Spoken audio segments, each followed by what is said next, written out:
this. I don't know. Hey, babe beauty. How are you doing? Um, Hey so guys.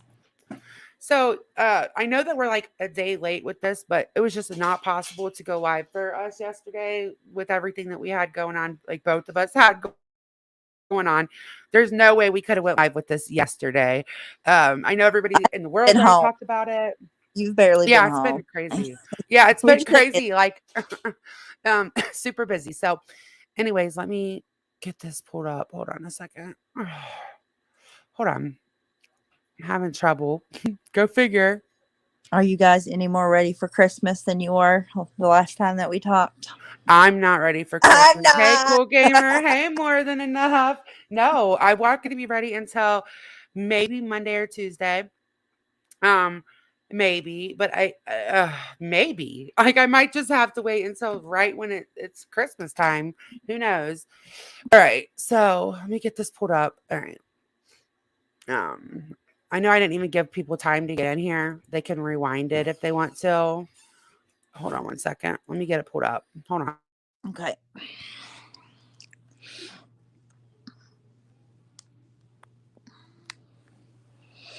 Haven't even started. I literally stayed up half the night making freaking Okay. cocoa bombs. Oh my God, Er, you are better than me for sure because there's no way I cannot. I'm No. so tired. And I took a nap today. Hey, Sammy. Yeah, Damn. I Everybody's just I'm so not behind. ready. No, it's just weird this Yeah. year. I don't know how to describe it. It's like everybody's down in the dumps and not feeling like Christmas. It'll I be know better. for me. I think it'll be better like once it gets here, you know? Like once it happens. Hey Eric. Oh my gosh. So anyways, Hey, Eric.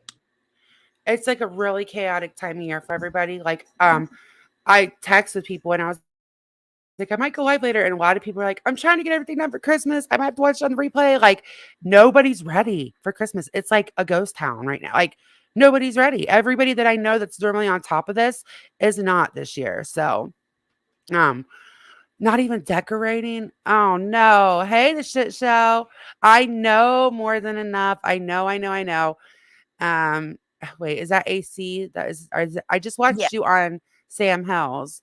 Well, he has a Uh, different avatar than last time I seen him, though. yeah. Well, yeah, because it looks like it's something for Christmas. I don't know. Hold on. Oh, probably. Maybe. I might just be making that up. I know it's next weekend more than enough. And you know what? I want it to be over so bad, which I'm like a Christmas fanatic. I love Gee. Christmas. And I'm Next just week. like, yeah, next weekend. It's next weekend, dude. Next weekend. It's, Um, it's crazy. So I'm kind of I glad. want to, Come on. I mean, me too. Yeah. Can we just get it over with? Well, we can wait to do this for a few minutes, but that way we don't have to go over it twice. But Do you think that we um, should start with no, I believe that you, I believe that you, but you can come up here. You the can come up. the video that Hartley did? Oh yeah, we could start with the funny video to kind of lighten the mood. Yeah, we could start with that, and then you can come up absolutely.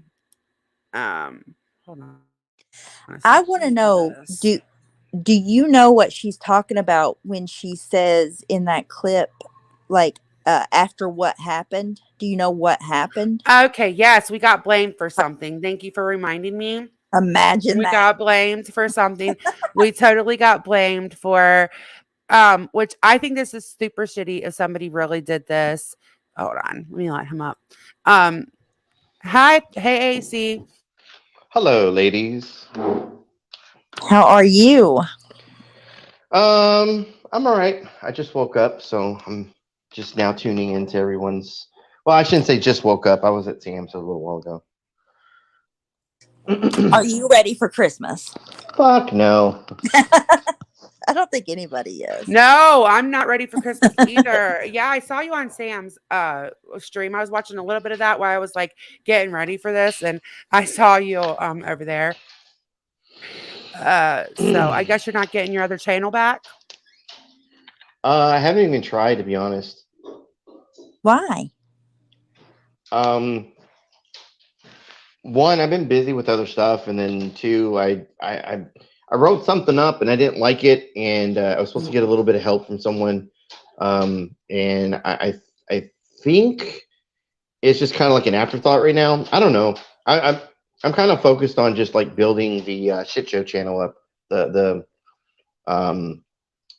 what do you call it? Our backup channel. So Well, there's a no lot of people biggie. that's lost their channels that you can ask around. I know like a lot of the ponies had lost their channels before or their clip channels or whatever, and they just wrote like a I don't know what you watched your channel for, so that's not my business, whatever. But it, if it wasn't like a porn video, you could probably say it was for educational purposes. If it was a porn video, you could yeah, that's gonna be trickier. Um, so I lost my channel because ASMR posted something that depicted a certain somebody in a very not so nice way, and we the people tyrant wars um, took the opportunity to try to take our channel down. They got it. Oh, dang. See, I don't know how that works. Like I'm not sure how that's gonna work because it's a little bit harder if it's like bullying and harassment is what they probably got it for, or something like that. It's a little bit harder to get your channel back, but Well, they you tried guys to could say build it it back was up. they tried to say it was sexual content, but the thing was like there were no boobs showing, there was no private parts showing. Um, I don't know. Like I said, I wasn't really like I still want to put submit something in, and I understand I have a few days left to do it, but at the same time, like I have other stuff going on, so it's like, is it really a priority?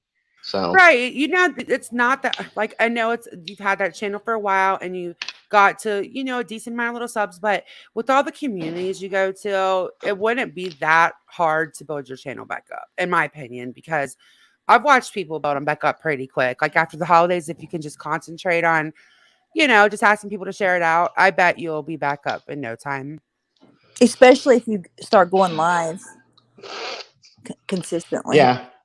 They're going to come. Well, and that was my other thing. Like I haven't gone. Like I've been busy with work.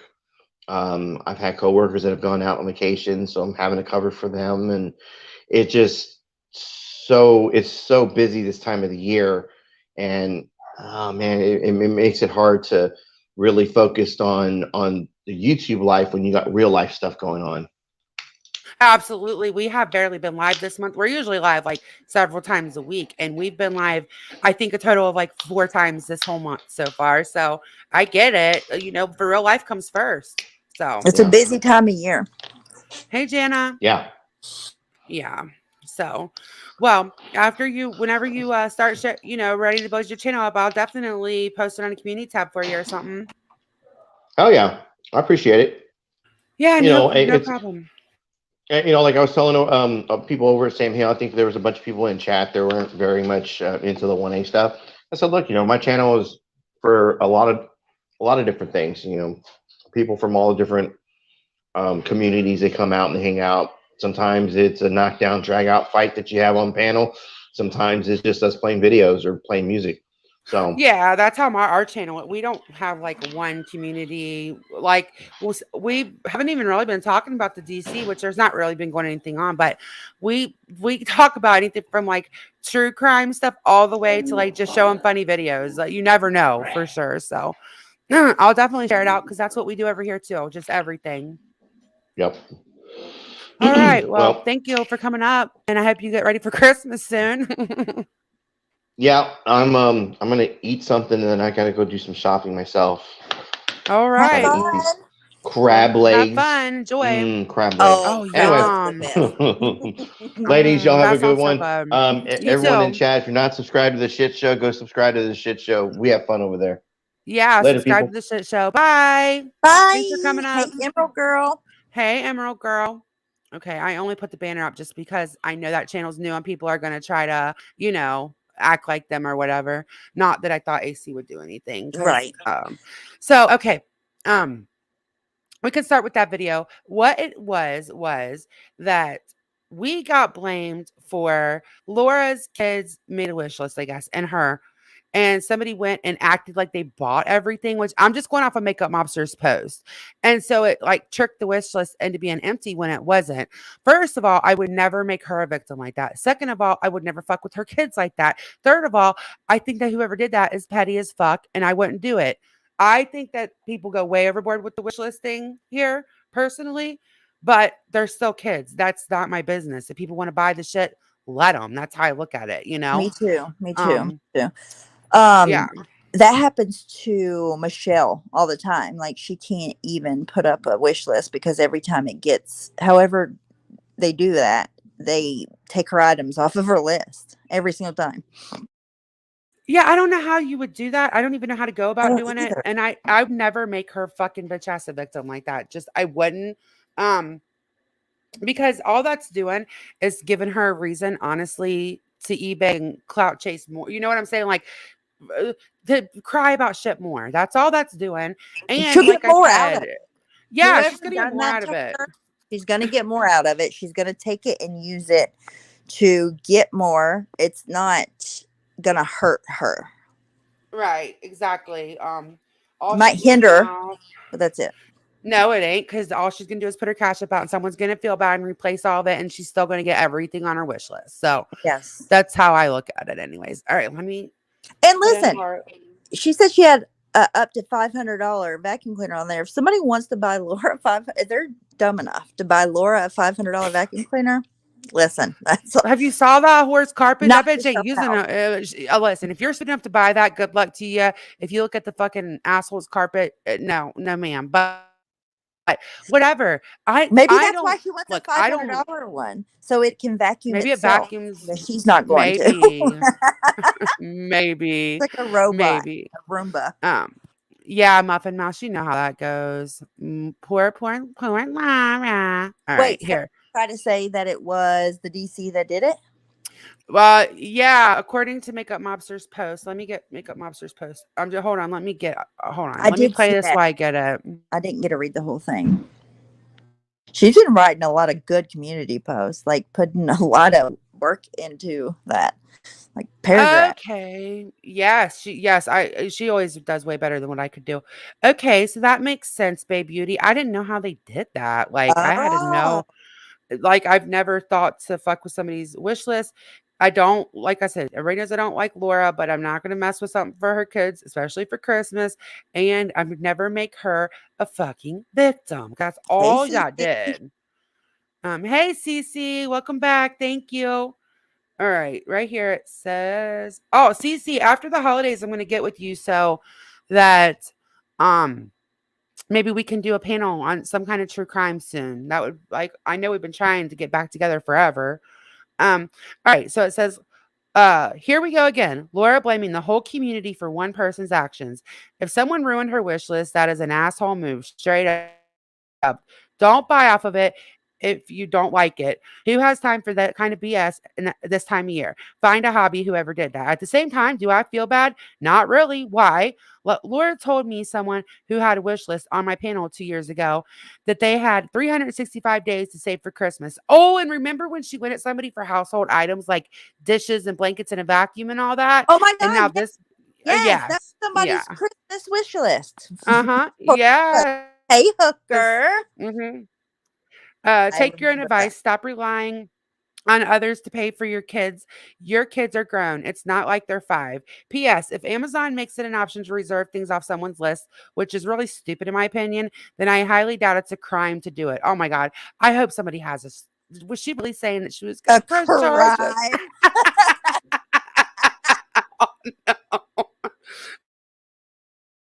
Hey, that Okay, girl, so Angel. So anyway, somebody just messed with her wish list, which I think that's Laura is the person I cannot stand the most on this platform. That is about her kids, and you just made her a victim. So whoever did that, don't do that. That's an asshole move, especially this close to Christmas, even if I don't like her. And it's petty as hell. And anything that you do to her can be done back to other people that might need it or something, you know? It's just Exactly. It's so stupid. So this is her newest, or a this is a clip from crime. her. I guess this was from today. I don't know if it was from today or yesterday because I haven't watched anything. All right. Anyway, so yeah, we're gonna do things the way everyone else does them because I see people talking about super chats every 30 seconds and they got 2,000 people in their lives. So guess what? We're gonna start doing what the big boys do, and if you don't like it, you can always unsub, and that's that. So things have I don't changed know again why this she hasn't been afternoon. doing that already. Let me say hi to everyone though. What's up, everyone? What's up, Patreons? Like, why is What? she still trying to even pretend to play like humble about it? I don't know why Right. she just doesn't come out and go ahead and go full bombshell Right, she about does. it. That's what she does, and this is, I guess, it's going to be her new stick. Which I mean, I get it. Like, hey, if you want to support the Cash App, is wherever. I don't knock people because I've always said if you're on this platform and you're here to make some money, that's cool. But I hate it when people go overboard about it, like she's about to do it. It makes me cringe. I cannot stand it. It reminds me Yeah. of Natasha. So, um, hey Hooker and hey Angel. Well, the reason why I say that about her though is because she already says, "Yes, I'm here for money. I'm not going to do anything unless I'm making money. Money, money, money, money, money." So it would just suit her much more if she would just come out and go like, don't, because she's brought up in the past how, oh, all these people, she'll be like, oh, this guy and this person and that this girl, they won't read any comments in their whole entire chat unless it's a super chat, and I'm gonna have to start doing that and shit like that. Like, she's hinted around about it for a while now. Hey, listen, 50 Shades, I totally agree. I said under Makeup Mobsters, I don't care except for it made her a victim. And I don't like the fact that it messed with whatever. But like everybody else said, it's not like she has kids like mine or Stephanie's kids' age where that could destroy the Santa Claus or something like that. You know what I mean? Like Yeah. they couldn't understand if they have to be, not that I want them to, not that I want them to. I think messing with somebody's kids is gross, but it just made her a bigger victim. Fuck her. You're right. I totally get what you're saying, and I feel you. One, I still think it's a shitty move, though, because whatever. and not to mention though, what you already said earlier is that in the past she has taken people's Christmas wish list and displayed them on her channel to say, oh my God, they're asking for pillows and they're asking for towels. I don't know what it was, but it was like household items that now she's also doing. So she's a whole hypocrite about that. No, Lola Roo, I have already said I don't think it's right what they did. What I was saying was like, I just think, okay. The reason I'm more harsh about Laura is because she literally, there was some people that were having a hard time. She took their Christmas wish list, right? 2 years ago and said, why are they asking for a vacuum? Why are they asking for this? Their kids are older, blah, blah, blah, blah, blah, like saying all kinds of shit about their wish list. And now her wish list is a problem, but I would never mess with somebody's wish list. I think it's fucked up to do. I don't think it's right, but I agree with the points that other people have made too. But do I think it's right what happened to her? No, I don't. I wouldn't do it. It just made her victim, and trust me, she's going to cash in on that way more than if you had just left her damn list alone and let her subs do their thing. I promise you. And yes, NC does have a channel again. Surprise, surprise. She's never leaving. And get ready for this thing to become more and more of a issue. I'm surprised it doesn't already happen to every single Amazon wish list. It's going to, I'm sure. Oh yeah, well, I guess there's a way to stop it now where people can't reserve things. I'm guessing by what somebody said how you put it in a basket to reserve because Laura said you can't do that now. And I'm guessing it's like maybe you can make it an option not to have people reserve things. I'm guessing. I need to look more into Probably. it. But however Probably. they did it, if that is how they did it, that's what they stopped. So if Wait, you so it are a was Laura's creator, fault. It was Laura's fault from the beginning because she just didn't set her wish list up right. That's what fuck you're her. saying. I mean, this has been an issue with every creator from Natasha, who I cannot stand, but I didn't think it was right when it happened to her for her grandbaby. I know you said Michelle, and then I actually, after I said something earlier, I thought about some people over in the comic community have had this issue, but I forgot about it until we start talking about it. So, hey, Damn. Saucy. So it does happen Uh, all the time. Yeah, 50. Somebody went and like acted like they were gonna buy all of her I guess each of her kids made a Christmas wish list, and probably her this year from the sounds of it.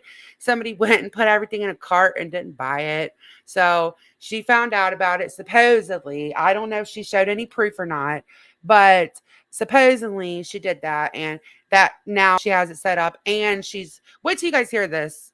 Hey Cassandra. Here, let me But start it from the beginning.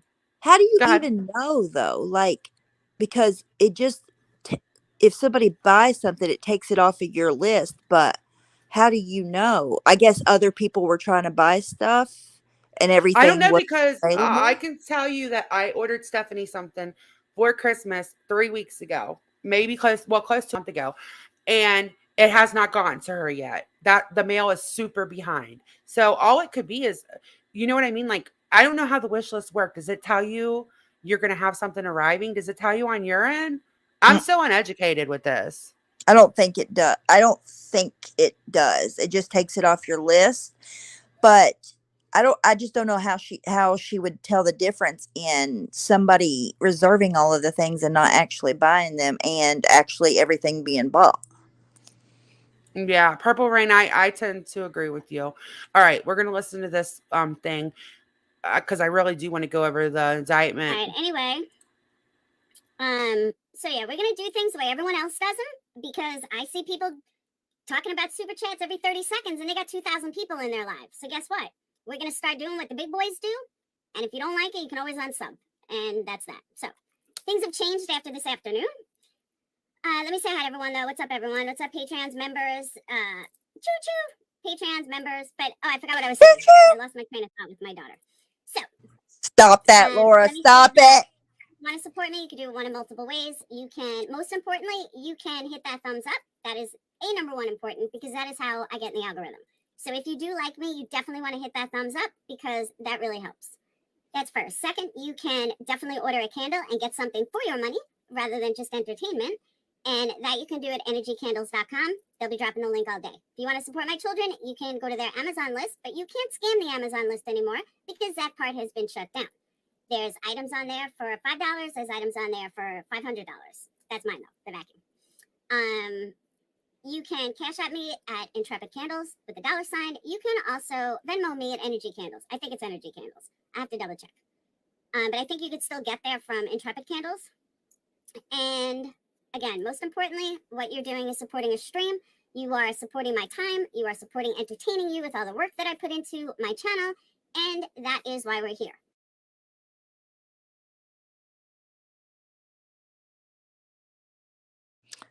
So she's just gonna be way more blatant with her fucking e-bagging now. Like, you know, it's like, ugh. Which fits her so much better. I don't know why she hasn't done it already. I really don't because she admits 24/7 that she's only here for money and that it's a job. It's her full-time job. Cece said that you can set up your list to, like, there's an option to set when you set your list up to say that things have been bought. Like you can be told or not told. Okay. I think Okay. that's See, what this I was don't like. have a wish list. Oh yeah. Okay, that makes sense. I mean, because like I've been asked to make a wish list every year since I've been here for Christmas, and I look at it like we're good on. If we're good on Christmas, I'm not doing that. I know a lot of people are not, because there might come a year that I might, something might happen or whatever. Things just might be a little tight that year or whatever. But I've never needed to like put out a wish list on YouTube, right? So thank God, knock on wood. And I don't think there's anything wrong with people that do need help at all. I am always the first one to try to help people when they need help. But after what she did, how she like picked somebody else's list apart and talked all that shit and said you can have all these days prepared for Christmas and fuck you, bitch. Like fuck you. Fuck your fucking list. That's how I feel about it.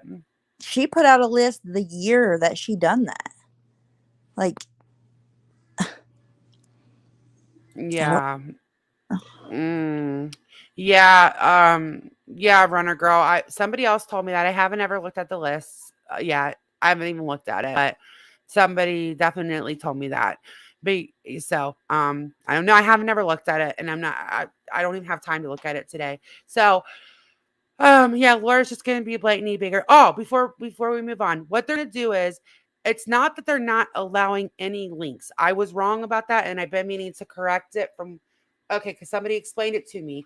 What they're doing is they're just going to not allow the channels that just all the way cut them out of things, like the Natasha Cooper channels that pop up, or the Michelle channel, the channels that only put their links out but don't monetize.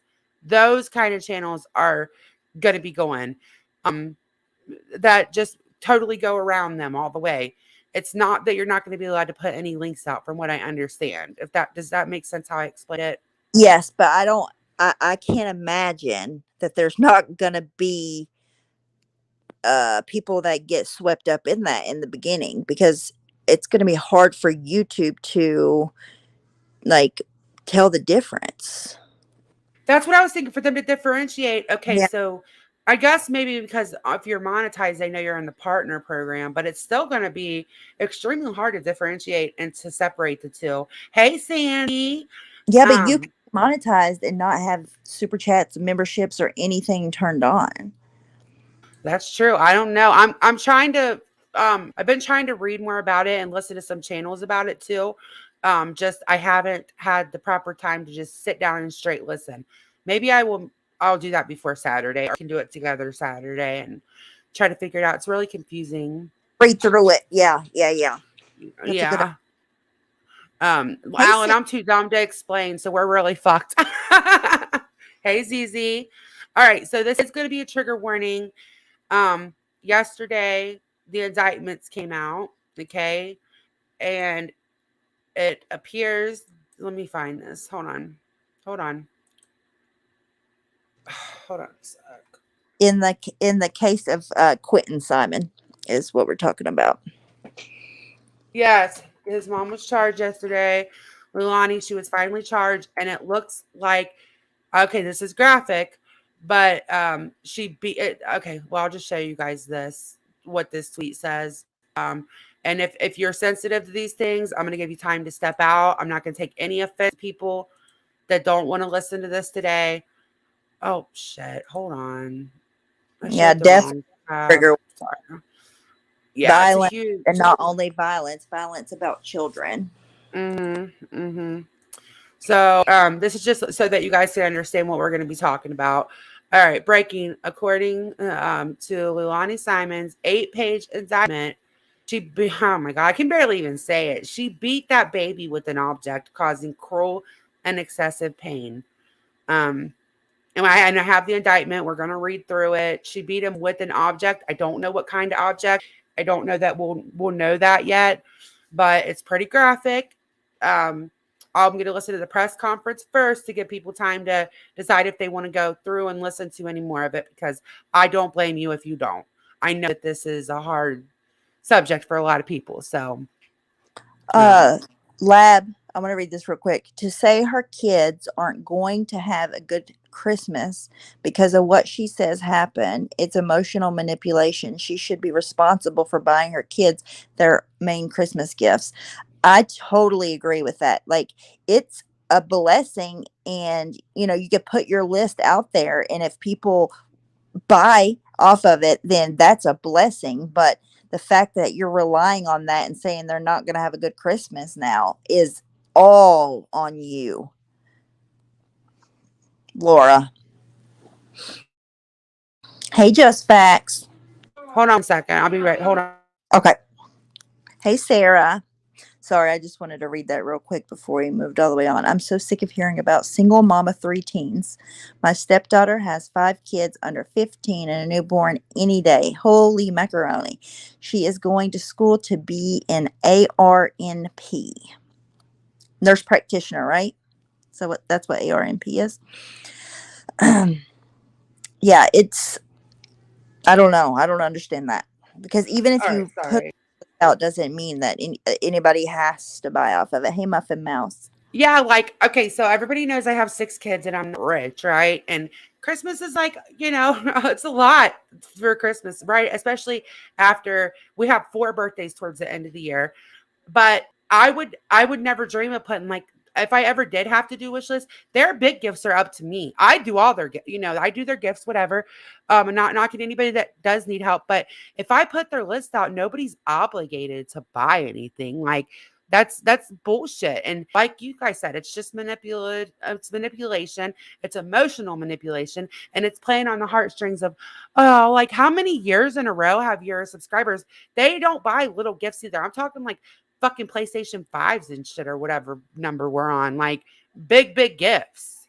So, and she doesn't even, she acts like it's owed to her. That's my problem with it. And then makes fun of other people for their shit. Yeah, that's just her playing a victim, making herself a victim. That's what she does. She actually thrives in that role. That's the role that she would rather play most above anything else, because she can harness being a victim and turn it into cold hard cash faster than anybody on this platform, in my opinion. I don't know, maybe not anybody. There might be a couple others that are better at it than her, but she's pretty good at it if she can paint herself as a victim. Yeah, because she really has like when in that role of single mom, a lot of people are single moms, and a lot of people, even if they're not single moms, they're working one like single working household. So like they might have a spouse, but they only have one person working because of daycare or because that's what is easier. You know what I mean? It's just that Yeah. right with both of us. Like I couldn't, I not realistically, even you could not realistically get daycare with the prices of it. You couldn't. You No. would be working no matter, even if you had a good job, your money would go to daycare, snacks for daycare, all that. Yeah, it's not worth it. It's not even worth it. I mean, if I wanted to, or needed to that bad, yeah. But it's financially not worth the money. No, because listen, I thought Right. about it because there are some days that I don't want to, like, I want to be out of this house. I want to be talking to other adults. I miss that, right?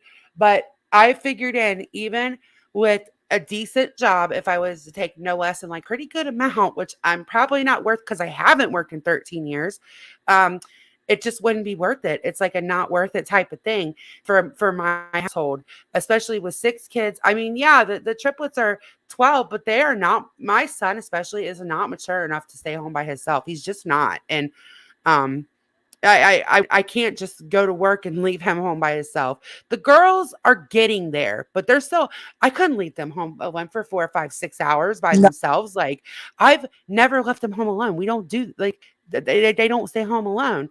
but How am I even going if to get a you did, job? You know? there's a difference in like running to the store, right?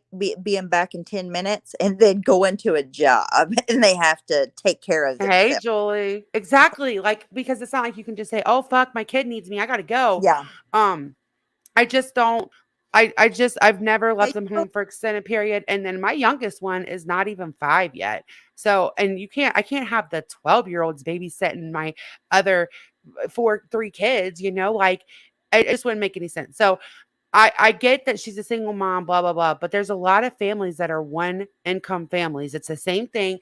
And I just hate the ungratefulness of it. Like she expects it now because it's happened so many years in a row. And she knocks other people for it. Like, give me a break. Maybe she'll learn this year that shit happens, and you can't always rely on other people. If you rely on other people, you're going to be let down. Oh yeah, Maple Sugar and Ellen. Yeah, I was too, but it's just a different time now. I couldn't feel comfortable even like if I had a neighbor keeping an eye on my kids. My kids don't even know how to, like, they love to help me cook. The keyword help, never turn the oven on Yes. themselves. They don't turn the oven off.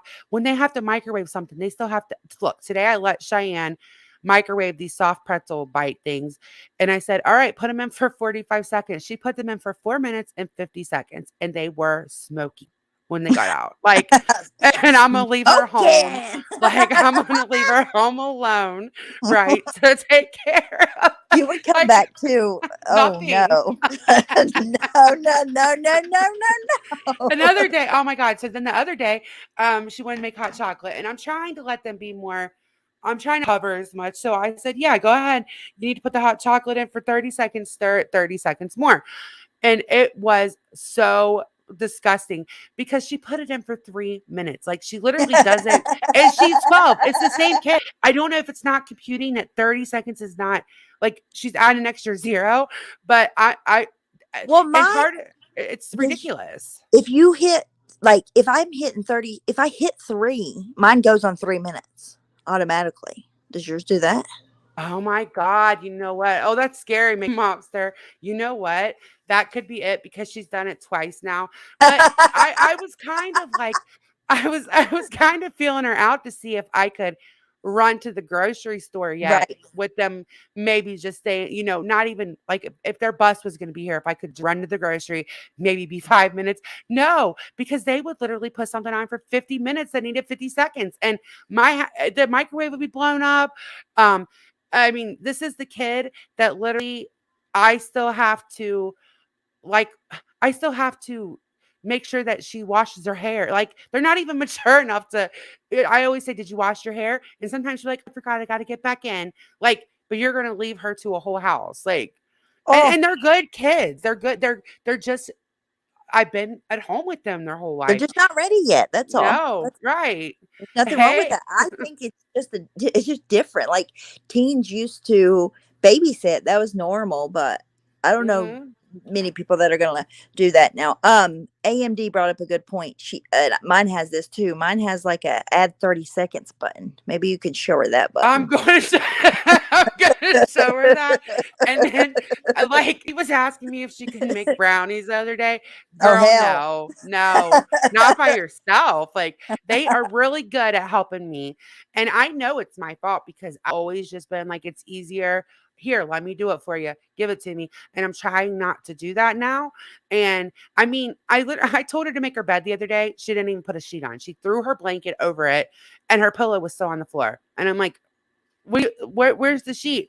Oh, well, you usually put that on for me. Okay, but you're like almost a teenager. Where's the But it's sheet, so girl? much Like, easier, especially when they're like 6 and you just need to get out the door and they're like, I want to put on my shoes. Can I put my socks on? I want to put my own jacket on. Can I do this? Can I do that? And you're like, no. right. Hey, Alicia. All right, so we're gonna moderator. Yeah, you know what? I'm gonna have a different like because I thought she knew, and that's my mistake. I just assumed that it was pretty black and white, but it wasn't apparently, and that's okay. Um, I'm because Bella, like, okay, that's shy. Bella is the total opposite. She is the one that puts the timer on. She knows how to make an egg.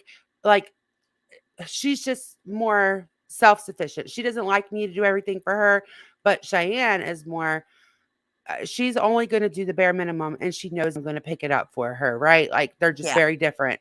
So Bella, I don't have to worry about her with that shit. But Cheyenne, there ain't no way I'm leaving that kid home alone. Maybe ever. Maybe ever. Well, even as adults, though, like some adults are more responsible than other adults. It's just Mm-hmm. Yeah. this. And my I son get it. that's their age, because he's a triplet, he acts like he's like 8 sometimes. Hey God, and I love him. He just boys mature a lot, slower than girls. Yeah, but he's had them, not only you, Mm-hmm. Mm-hmm. had them too to do everything for him. Mm. Right. Yes. It's yeah. Yeah. Nana, my daughter, not the one I was just talking about the microwave, but the other one, she is really good at cooking like eggs.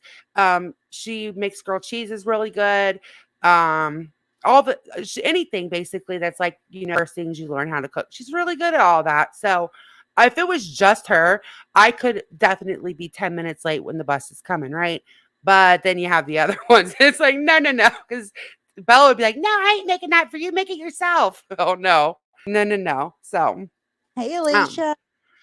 all right. So I figured we could listen to the press conference. And I know this is a hard subject. So, like I said, please don't feel bad if you need to excuse yourself to not be in chat. Um, because it is pretty detailed. And it's graphic and it's hard to listen to. It's about a baby. So hope you're doing good, Hope. Um, so we'll listen to this and that'll give you guys time to decide if you want to listen or if you want to go over the indictment with us. I think it's got an ad. Hold on. It's got an ad. I hate that.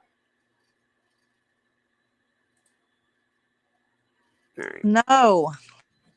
As you know, my name is Shalina Jones, and I am your Chatham County District Attorney. I'm here today to discuss a matter that has captured the hearts and minds of many people across our community. No, why is it doing that? It didn't do that And the whole across this time. nation, Okay, and wait. that Maybe, is oh no. Why is it doing the this? timely death of 2-year-old baby boy Quinn. Over these past few weeks, there have been photos.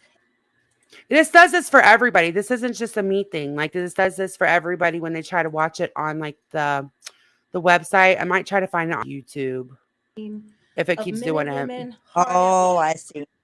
combing Yeah, like through it needs heaps of the trash. hold on. Let me rewind it a little bit because it skipped a little bit. If it does it one more time, I'll just go to a YouTube video and then we'll watch it that way. Looking for just the smallest All right, here. There. death of 2-year-old baby boy Quentin Simon. Yeah, we're gonna watch it on YouTube. Hold on. Bear with me, guys. I'll find it on YouTube and we'll watch it that way. Because it's been a day, so I know it's on here.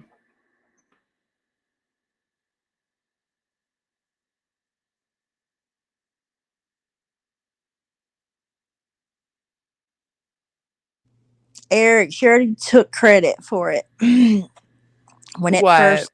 first got arrested. Betty. Hmm. Oh, Okay, so it looks like Showcase Cinema played it. We can just play it off of his. And I'll just share his channel link because he didn't talk it or anything. And then I'll go back to the website for the so we can read through the indictment. if you like true crime, sub up to Shogun Cinema. He's great. What did I call? I always call him that. Showcase. Ha! I always call him the wrong name. Yes, I'll Wait, share his link. is it Wait. Okay. We both have it wrong. It's Cinema Cinema Shogun? Shogun. We're a hot mess. Just ignore Damn it. everything we just said. I'll share his link.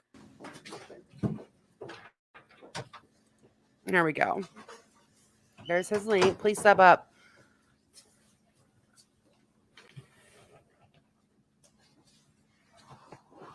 Good afternoon, everyone.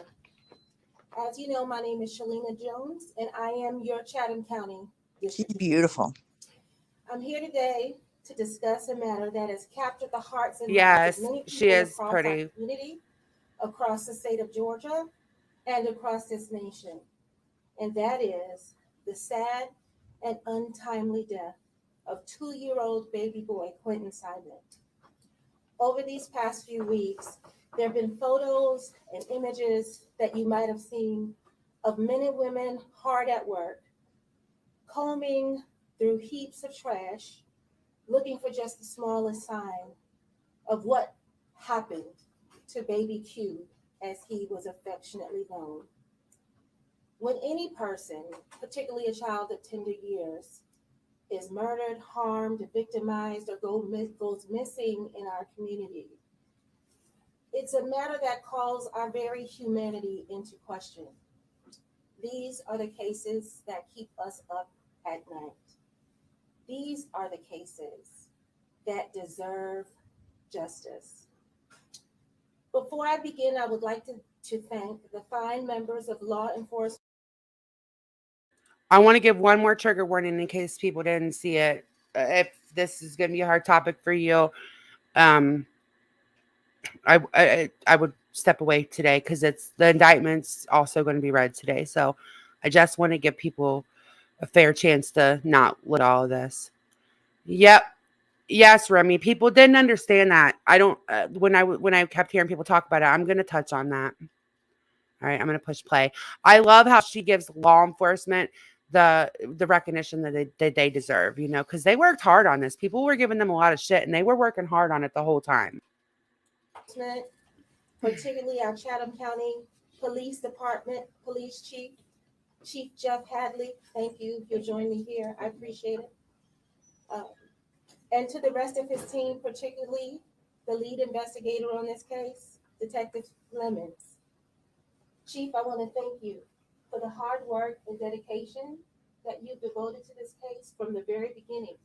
Your department was boots on the ground, and you made this the highest priority for our county. You represented our county well, and we greatly appreciate it.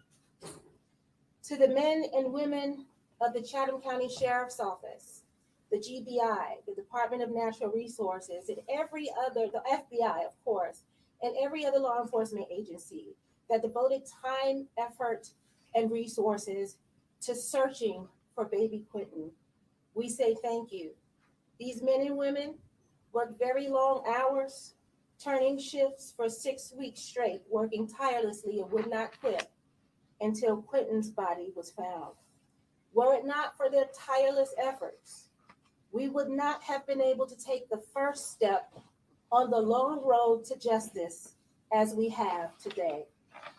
I'm standing here before you because earlier this morning, the sworn and impaneled members of our Chatham County Grand Jury returned a 19-count indictment against the mother of Quentin Simon, that is defendant Leilani Simon.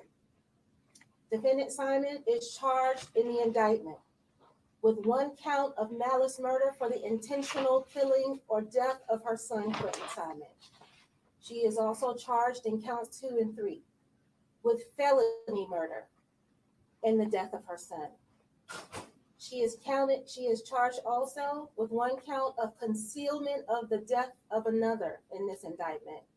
And that is followed by several counts of giving false statements during the course of a police investigation. As your district attorney, I realize that this matter is really important to our community and also to the inquiring minds both here and beyond our community that want to know what happened to baby Quentin and how it happened. That curiosity is not lost on me. However, there's more evidence that may be revealed during the course of this investigation. And I say that to remind you all that this is an ongoing criminal investigation. As prosecutors, we are duty bound to preserve the judicial process by not making out-of-court statements about the case and by not releasing evidence in the case. I want you to know that this is not about hiding anything, and our goal is always to be transparent with the members of the public. However, it is very important that we preserve the sanctity of the judicial process. It is very important that we do that. Did you guys hear what she just said? It's very important. They can't tell certain details. They can't tell people how they're moving. They can't tell all the details because they want a conviction. And I keep hearing how she's overcharged. That is not uncommon because the reason that Casey Anthony did not get convicted was because there was not other charges to look at. So why they didn't believe she qualified for the murder charge that went with manslaughter or something less, right? That's not uncommon. They overcharged her like that so that one of just will at least like in their mind that's how they're working it. And the reason she got so many counts of lying to the police was because every time she went to that police station and lied, they charged her, which is smart. It is lying to the Yes. police every time. So I hope she rots, and I hope she rots. It's Yeah. the DA, I do believe. Yeah, the DA. She is very pretty. All right, so I just wanted to explain They that. they just let her come in there over and over, however many times, and lie her fucking ass off. Yes, and I also wanted to point out that people keep speculating about her mom getting charged. When a couple weeks ago they had a press conference and they said there will be not, as far as they can tell, there will be nobody else charged in this case, and what she's in jail for now has nothing to do with this case. I see big crime channels running with that, and it's just not true. Like they're not even correcting it. So I don't know why. I'm gonna push play. So that the evidence in this case, if this case should go to trial, can be heard by jurors who are selected from this community, the jurors, the citizens, and the people who are most impacted by the untimely death of Quentin Simon. But not revealing this evidence also ensures that the criminal proceeding remain fair, just, untainted, and that this case is not tried in the court of public opinion, but is resolved in a court of law. What that means is that while this case is of grave importance to our office, and we will devote every resource to making sure that this case is properly handled from beginning to end, it also means that we will not be responding to any open records requests or media questions about the facts and underlying circumstances and the evidence of the case. We all know that justice takes time, but it should be swift and sure and fair. We appreciate the time and your time and patience with us in this matter as we continue to pursue justice for baby Quentin Simon and for the citizens of Chatham County. Thank you very much. Are you taking questions? Depends on what question. Okay, so maybe there's a chance we can get a copy of the indictment. Charges sealed. The indictment has not been sealed as of yet. That means that as of now, it is still a matter of public record. You can obtain a copy of that indictment from the office of the Superior Court Clerk. I know there's only so much you can release, but from the evidence that you've had a chance to look at, is there anything you can tell us that really stuck out to you? What was the most shocking to you just from a human point of view? Well, I would generally say, not about this case, but in general, whenever we have a death of a child of tender years, in this case, as I said, Quentin Simon was 2 years old, that's something that is just going to stick in your mind. As a prosecutor, that's something that keeps me up at night. And that is what's going to keep me and the rest of this office pursuing justice in this case. Well, Leilani Simons still hasn't petitioned to take her bond hearing to Superior Court. Is that something that surprises you, or is she where she needs to be? Well, I think that would be a better question that's reserved for her defense counsel. I am not surprised by any moves that the defendants do and don't make. My job is to make sure that we stand ready to respond to whatever move they make. And so should she request a bond hearing, my office will be ready. Can you share with us why Billy Joe Hall was jailed? Can you repeat the question? Can you share with us why Billy Joe was jailed?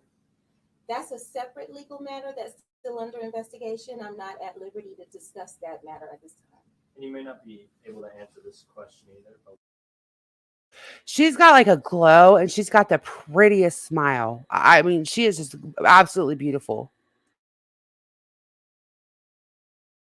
what resulted in the contempt charges for Miss Billy Joe Howell of Betterton? What's the question? What resulted in the contempt charges? Are you asking what caused the contempt? Yeah. Again, that's a separate legal matter. I'm not at liberty to discuss that at this time. In your course of prosecution here, you have 3 murder charges for 1 victim. Can you talk about it, just explain to the general public why that happens, the difference in malice murder and the 2 counts of felony murder?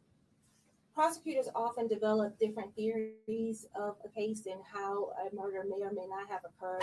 It is not uncommon for us in murder cases, and you'll see this in our other indictments, to charge murder in a number of different ways.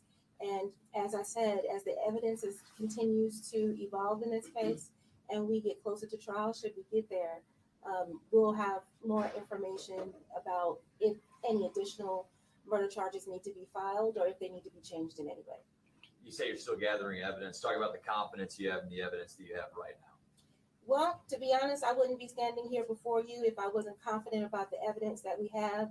We have more than sufficient evidence to bring the charges, and that's why we presented this case to grand jury. They actually believed us. They returned a true bill on the indictment.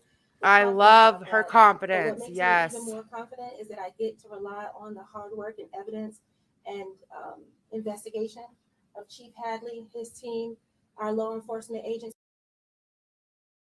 I am so glad that they find the recognition that they deserved. I know I said that earlier, but after all the shit he put up with, and he was working so hard with his team behind the scenes, the FBI, all of them, they deserve that moment, you know, in my opinion. Like, this case couldn't have been easy for anybody.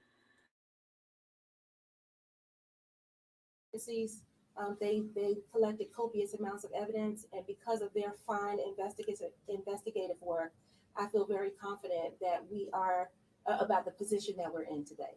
You spoke to the hard work of Chief Hadley and law enforcement in this case. And I know Chief Hadley told us multiple times that he didn't want to stand before us months later talking about flaws in the investigation and how that's impacted the case. Can you just speak to how the efforts of law enforcement have helped make this case, have helped make you confident in the evidence of this case so far? Well, I would say that the evidence that was produced by law enforcement, the good thing is that we had a number of different law enforcement agencies coming together and pooling their information resources. I am very proud of the work of the lead detective on this case, who was absolutely solid from beginning to end.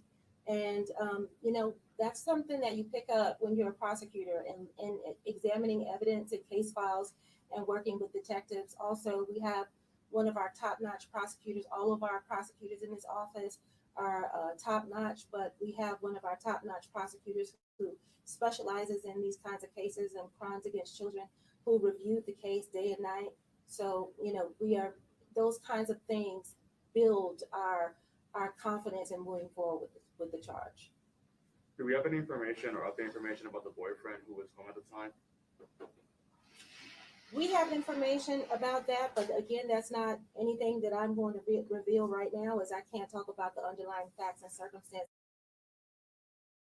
That really makes me think Danny is working with that. I mean, I could be wrong. It's just a speculation. Don't take that as fact, but how she said that, I really believe he could be working with them, and that's why he's not getting charged. I mean, of course, we won't know anything until it all, you know, comes out, but just how she said that. She's definitely hitting at something for sure. Yes, like that look on her face, and they just act like they got it in the bag, which I think is great. You know, they've been really good about not revealing too much. You know, they really have. I'm sorry, I wish I could. I know you want to know, but out of respect for the judicial process, I kind of have to keep my word on that. And also, I'd like to keep my bar license. Hi, Ginger Lux. I appreciate your time.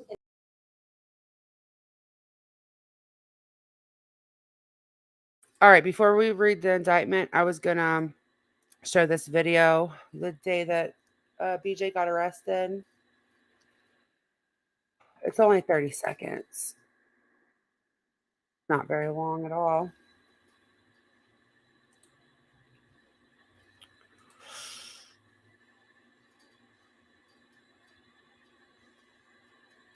I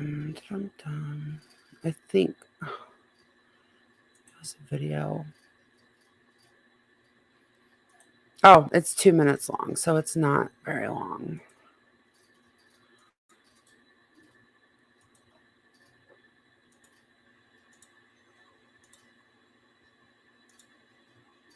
They were right when they said nobody else will be arrested in the case of Quentin Simon.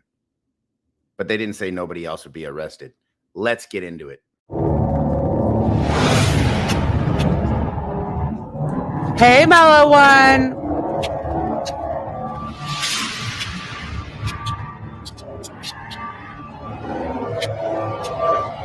Chatham County said they weren't going to be arresting anybody else for the death of Quentin Simon. They already had Leilani Simon. And that's still true. But Billy Joe Howell was arrested today. Let's find out what for. Juvenile court. Now, what we do know is that Billy has been involved in a custody case regarding Leilani Simon's other two children than Quentin Simon. That case was sealed from the public, and everybody involved in that case has been placed under a gag order, but the charge is for contempt of court. That is why she is being held by the juvenile court. This isn't in connection to Quentin's murder. That's very important to note. Right now, Billy's daughter, Leilani Simon, is also being held in this very same jail on charges of murder in connection to her son, Quentin Simon's death and disappearance. Billy has had sporadic contact with Leilani ever since she was arrested a couple of weeks ago, and today entering the same facility that her daughter was booked into just a couple of weeks ago. Details are limited at this time because that juvenile court case, again, is under a gag order. So WTOC has not been allowed into the courtroom, nor has any other media outlet in the area. The only folks that have been allowed in there are people directly involved with this case. But we will, of course, keep you updated. Again, Billy Howell being held in the Chatham County Detention Center by the Juvenile Court of Chatham County. So it's not in connection to Quentin Simon's murder. This is I'm No Thanks Investigates, and I'll catch you on the flip side. It really annoys me when channels with like 80, 90, 100,000 subscribers are not correcting it. Instead, they're running with the fact like she got arrested and they don't know that it's not anything to do with the murder case. It's nothing to do with that. It's to do with the other case because she does have like a custody case and family court. For all we know, she could have fucking told the judge to fuck off or something. It could be something that little to get you contempt. Like, and I just hate how they're running with it. And they've also said, like, they've never came out and said that it's going to change. As of right now, nobody else is getting arrested in this case. They've said that on a press conference. And I've, everybody's played the press conference, but people are still running with it. It's like, just, at least stick to the facts, That's why I really like going to Queen Bee's because I feel like she tries to stick to the facts. Yes. And she, will go out of her way to try to find something. She's one of the only channels I see doing that anymore. That it's really aggravating. How could contempt of court even be connected? Well, they doesn't even make don't sense. because they just run with whatever is gonna be. I mean, I've seen people title things that she got arrested and they make it sound like arrested in connection to the case. No, the fuck she didn't. Like, and look, I'm not like a super fan of Billy. I feel like she made mistakes too, but like she's already lost everything, in my opinion. How much Yes. more? No, nothing we can do to her or say to her is going to make her feel any worse. And the pain that I've heard in that woman's voice, I just cannot go at her. I don't have the heart to do it. So, yeah, What I'm ultimately, if they're saying that, they're lying because they just said in what we watched just now that it is not connected. It is in a different case altogether, and that yeah, it's no in the one else custody. will be arrested in the Yeah, case. yeah, and there was actually court papers leaked, like that were about like how they were having court for the custody case recently, the same time frame or whatever. There's enough out there if people did their homework. It's just I don't know. But yeah, and she has 2 kids that became murderers. Like you have to Yeah, feel like the pressure of the world, like you did something. and I don't know. That's terrible. the babies that she had been in, they had been in like her custody. She had been taken care of, and they had been in her home. Were taken. They were removed and put in the custody of the state, right? Right. So there's really nothing else that So she happened to her. probably was pissed off and yelling about that. Anything. It could be anything. Right, Tess, and I can agree with that to a extent, but I also know that she is the one that turned her in. She wouldn't let her just kick it at the house, and I can't imagine. I know how much I enabled my sister at one time. I know how much there was a time when my mom enabled us both. Like, it's hard when you have a family member that is an addict, and they were actually talking about this on Queen's yesterday too, and it just made me think like everybody who's loved an addict, you've probably enabled them at some time. And Of course. everybody from Jump has said that this girl is a liar. She doesn't tell the truth about things, right? Um, Well, not to mm, mention that there are the grandchildren involved. So her yes, Tess. pulling and giving like trying to keep them in the house and keep the she's not just trying to help Leilani. She wasn't just trying to help Leilani. She's trying to help her grandchildren too. She had to factor that in to everything. Yeah, she had to work. And look, I don't knock anybody who has a different opinion than me. You can state your opinion as long as you guys are respectful about it. I get that some people are angry at her too. I totally Of course. understand that. I get it. I guess this was one of those times when maybe like I just heard the pain in her voice and I just think, what the fuck can I do to her or say to her that she ain't thinking about herself, that she ain't like, Going I through don't hell. know. It's Hell on earth. bad. Yeah. Hell. Like, oh my God. And then she had to take her daughter, turn her in, knowing she was not only probably not ever going to see her outside those four walls again, ever, but that they were even throwing the death penalty word around. Um, yes. So Remy actually have the custody papers. I gotta dig back through my stuff. Maybe I can look for those. Hold on. I'm gonna mute for a second, see if I can't find those because I feel Okay. like there was. I don't think there. All right. Hold on. I'm gonna mute. Okay, they tested positive for drugs in utero, youngest at birth. It's a sad situation. I think Leilani may have convinced Billy Joe that she was on the straight and narrow, manipulated just like most addicts do. Absolutely. Like, She did. Okay. That was explained yesterday. of Because course, she had that's what just addicts. had a baby. Yeah. You're a pro liar. I was a pro liar when I was Yeah, an you're addict not going to go myself. and be like, I'm high, I'm using, I'm high, I'm using. Like, what? No. No, she had just had that baby and she had her mom convinced that everything was great, things were good on the home front, And they might have been. She might, like, for a week or two or whatever.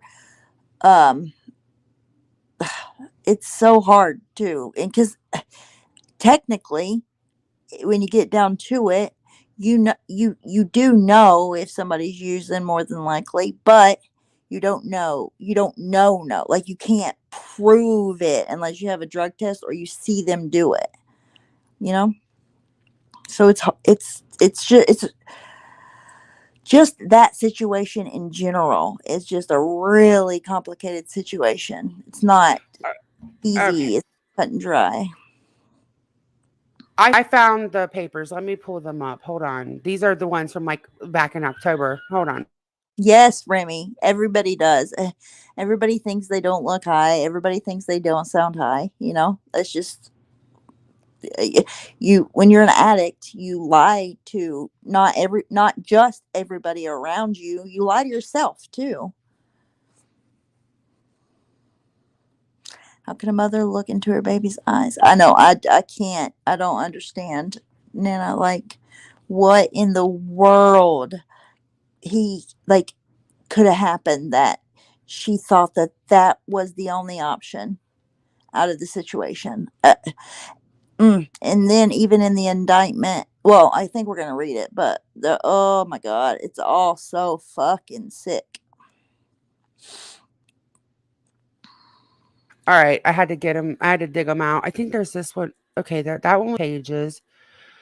And hold on. What's this? I should have labeled this stuff much better. Did we Okay. This ever was all find stuff from like, out to, do what? did we ever find out the answer to, okay, because Leilani had texted the babysitter, and because the babysitter was supposed to have the kids that day, that was the plan. It was set up. They weren't supposed to be there all day that day, and Leilani texted the babysitter and said that they weren't coming or whatever. Do we know when and how Billy found out after that? Because up until Oh, I somebody no. called I did. I her, would. I which was, I think, Leilani saying that Quentin was missing, she thought that they were at the babysitter's already. Yes, wasn't she texted like 9 or something? Or maybe that was the babysitter. I don't think we've ever, maybe we'll find that out in the trial. Maybe that's one of those things because unless I missed it, which is totally possible because it was a lot of information so fast. Um, I don't remember hearing that personally. Yeah, we don't know who's her. We don't know any of that yet. I'm assuming we're gonna find a lot of that out. I hope it goes to trial and it's not like another Chris Watts thing where we're all just kind of left like, what's going on? Like we'll never know. I don't know. Hey, Chick, good to see you. They'll be, she'll end up pleading, I think. Probably, but they might release more afterwards. I don't Um, know. I'm not sure. I don't. You know what? Too, he seems like somebody that is gonna want to talk and get her limelight. Well, that's true. She's gonna want it to be Possible. a whole Lifetime movie, in my opinion. The guy texted babysitter saying, "Yeah, I know that there was a text from his phone, but there's been things. Is it was it him or was it her that text? You know, those are details that I don't think we'll know 100% until after." Yeah, I just don't know after the text was sent to the babysitter what happened in between there, like how Billy even found out that they weren't going, because if everything went normal that day, that the kids would have just got up and went to the babysitters. They would have come and got them and they would have been at the babysitters all day. That was the plan. I just don't Right. know when Billy was alerted that it wasn't that they didn't go that day. Right. Hey, Yeah. I don't know. I don't know. I mean, I don't think it was premeditated because she beat him with something, ZZ. That's not necessarily something that you do if it's premeditated. That's out of anger, in my opinion. That's how I feel about it, anyways. yeah, but that's why she got charged with that charge, malice murder or whatever, malice something. It's because it's you're causing more, you're torturing them more, kind of. It's You're causing more pain, more harm. It's not like a quick thing. It's hard to Yeah. I'm having so much trouble seeing this because of how it's like kind of blurry in some spots, but I'm just yes. looking to see if I can see if there was anything put into place where she wasn't supposed to leave them. But I mean, if she was the custodial parent, my thing has always been if she was the custodial parent, right? And this isn't bashing her, this is just the facts, okay? And then she's now gotten the kids taken away for neglect. There must had to be something in place, right? Like I don't know how else she would have been charged. I don't know, but I don't see anything in this paperwork. I'm still looking, so that's why I'm kind of quiet. My understanding was that they were supposed to go back to court like the next day and finalize this, and this happened before, but I could be wrong. Yeah, like the day before, I think it was the day before Mhm. she was gonna have to start paying child support, remember? Isn't because I mean, Yes.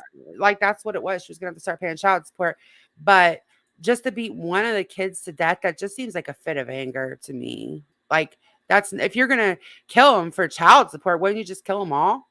I mean, as bad as that sounds, um, because then what? I mean, you're gonna have to pay child support on all of them, correct? Like not just one.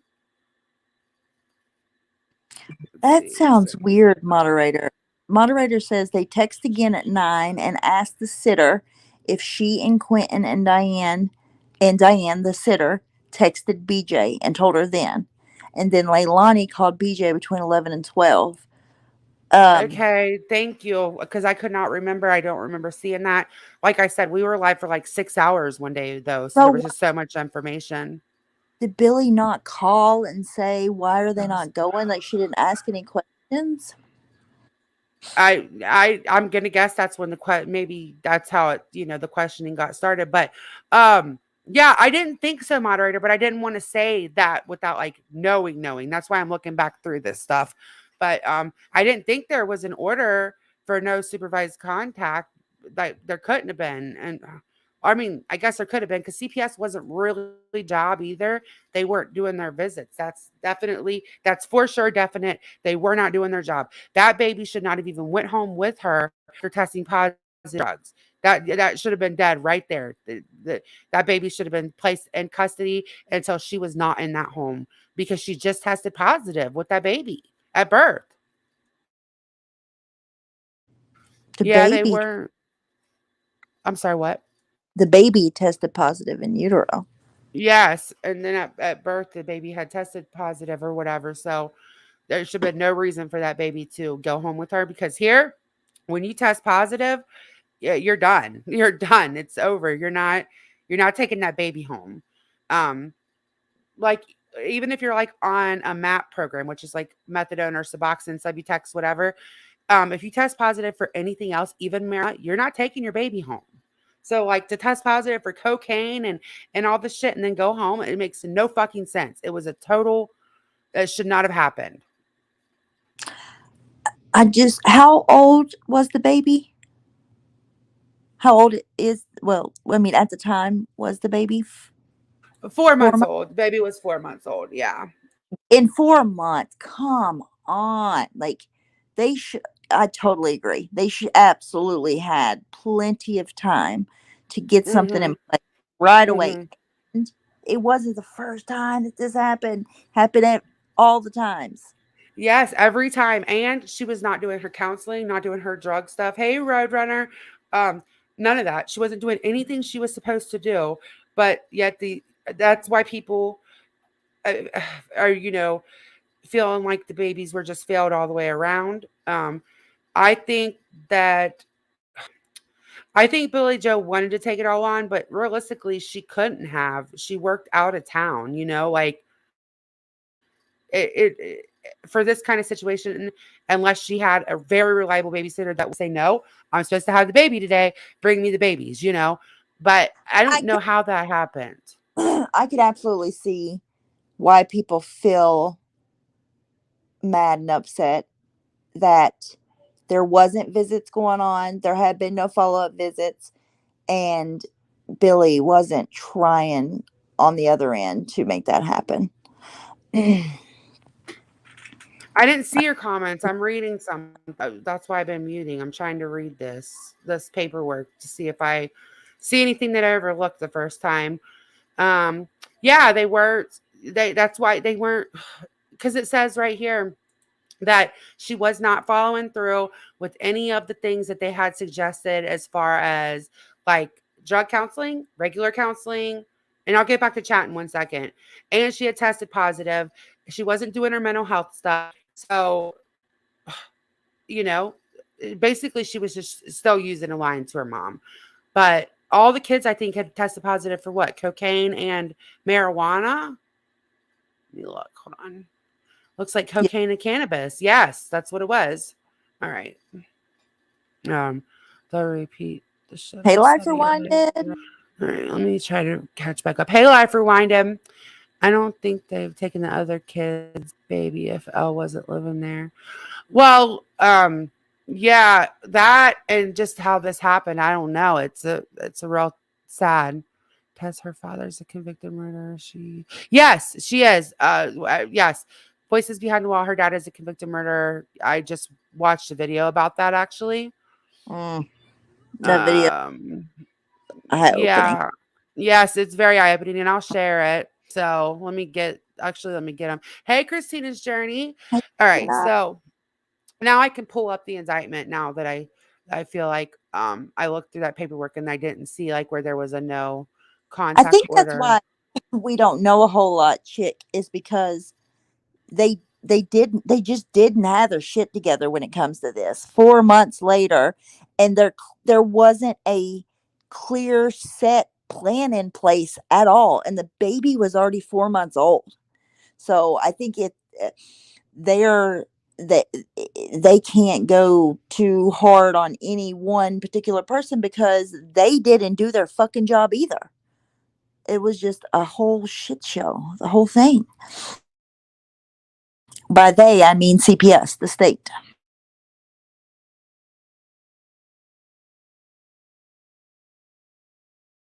All right, I'm trying to make this bigger, but I don't see how I can make it bigger. I might actually have to screenshot it. I think I'm going to have to and blow it up that way because it's so light and it's just so little.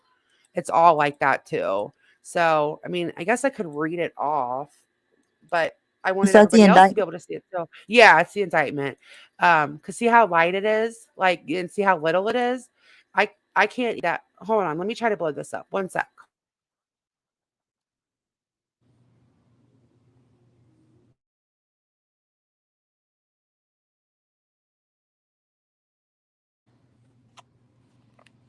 I didn't know it was like that, or I would have had this handled before we even went live. But I mean, okay, so You know what? If nothing else, I can actually just play a video of somebody reading it and then I can screenshot it and put it on my community post because it's just so light. I can't even hardly, y'all know my eyes suck, right? And they're bad. So, and Stephanie's are no better than mine, by the way.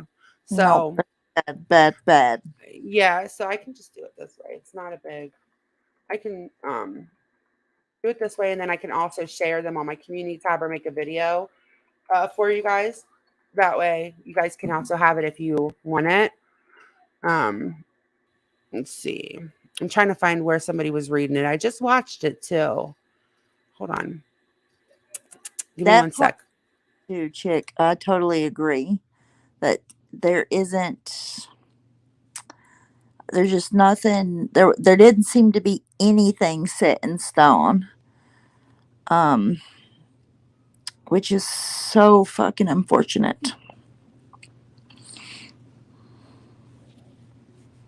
All right, we'll try this one, and if not, I know of another one. I'm just gonna have to I search don't, for it, but we'll try I don't this know if one. the story's changing though. I was always under the impression only because we read that paperwork right there. We read it the first time I think, or the first few times we talked about this. I was always under the impression that there wasn't a order to for that she couldn't be unsupervised or anything. That there wasn't much set in stone at the time. Yeah, that's actually who I was looking for, Lulu. That's funny that you said that, but we can watch this real quick. But yeah, I don't think the story's changed on that, as not that I know of, anyways. Look at I her was just mug. confused. Oh my god, I know she looks evil, like, Mm, but the thing is that the reason I was a little confused is because we were live for like 5 and 6 hours sometimes with all of this, so I just didn't want to repeat something and it be bad information. That's why I keep fact checking myself because there was so much information at one time with all of this, plus the tragedy pips, and yeah, and so it much was misinformation. They were pumping out the misinformation like crazy. yes. So we were having to fact check a lot of what we were hearing was wrong, and we were doing it all live. Like that was a crazy experience, especially Yes. like we normally go live an hour or two. So for us going live like 5 and 6 hours and then having to sort through, wait, this isn't even true. This is true. Okay, here's proof that this is true. Like, oh, wait, this lady just put up text messages that says this. Like, it was crazy. So that's why I keep fact checking myself because I never want to be one of those channels that's just like, yeah, I think that's true, and I don't follow through with it. Not this. Yeah, they had dead eyes. It's like dead eyes, Hope. It's crazy. All right, so here's this, and then I will we'll play we'll play AB reading it if this doesn't tell what the charges were. Grand jury indicted Leilani Simon with 19 counts in the disappearance and death of her son, Quentin Simon. The 21-year-old went missing 70 days ago. This happened in October. And our Andy Cole takes us through the evidence prosecutors say points to his mother as the accused killer. On Wednesday, Chatham County's District Attorney, Shalina Cook-Jones, announced a grand jury indicted 23-year-old Leilani Simon on 19 different counts for the death of her toddler son, Quentin Simon. These are the cases that keep us up at night. These are the cases that deserve us. The 8-page indictment says that on October 5th, the day Quentin was reported missing, Leilani Simon intentionally beat little Quentin with an object, ultimately killing him. From the beginning of the investigation, the indictment says Leilani lied to investigators time and time again. Leilani first lied when she implied to investigators that Quentin had been abducted. Leilani later lied and said she went to a Chatham County trailer park early on October 5th to meet a friend. In the indictment, Leilani did admit to dumping something at the trailer park, but she lied and said she was throwing away household garbage. According to the indictment, she actually threw Quentin's body into one of these dumpsters, just like trash. Court documents say Leilani told investigators she doesn't remember that. 23-year-old Simon tried to blame her then boyfriend, Daniel Youngkin. The indictment says she lied, saying Daniel left their Buckholter Road home that October morning. Just a day before Quentin was allegedly killed, the indictment says Leilani met with her drug dealer. She told investigators she was paying off a drug debt, but that too was a lie. According into the indictment being high on an unidentified drug on October 4th, just hours before Quentin's death. District Attorney Cook Jones is confident in the charges because of the tireless work of local and federal investigators. These men and women worked very long hours, turning shifts for 6 weeks straight, working tirelessly and would not quit. Those pictures from the landfill always make me so sad. Like, to think that they had to dig through all of that trash, and there are people out here taking credit for the work that they were doing. The hecklers, taking their credit. Like, those men and women worked their asses off. That's not an easy job. Like, just look at that. Look at that. What they had to do.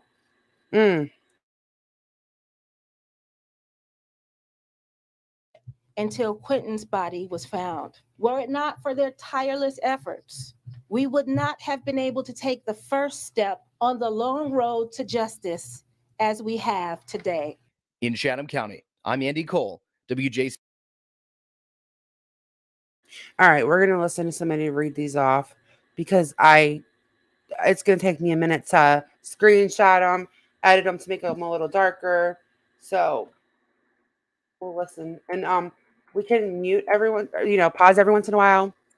And these are graphic, so I'm just letting you guys know they are very graphic. It's not an easy thing to listen to. And I'll share his link.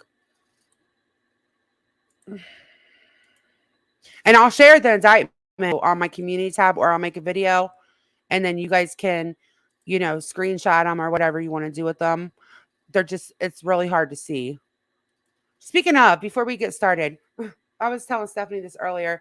Today I was driving and I was like, what the hell? I can't see. And I had my sunglasses on instead of my regular glasses. So I was driving and everything was like blurry. So yeah, because they sit on the same table. Like, I totally pulled a dumbass move this morning.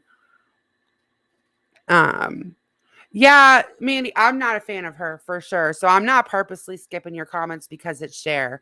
I'm no fan of hers. I was just reading something. So, oh my God, I know, Mellow One. I know. Oh, that's stuff that you never forget.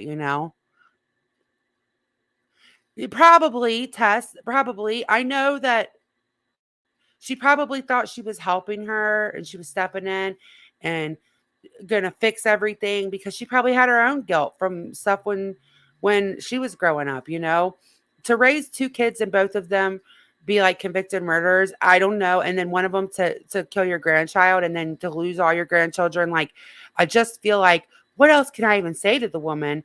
And I don't know, I would never forget those cries that heard her have. Like, I will never forget those, and I'll never forget when they were sitting outside and she was all emotional crying.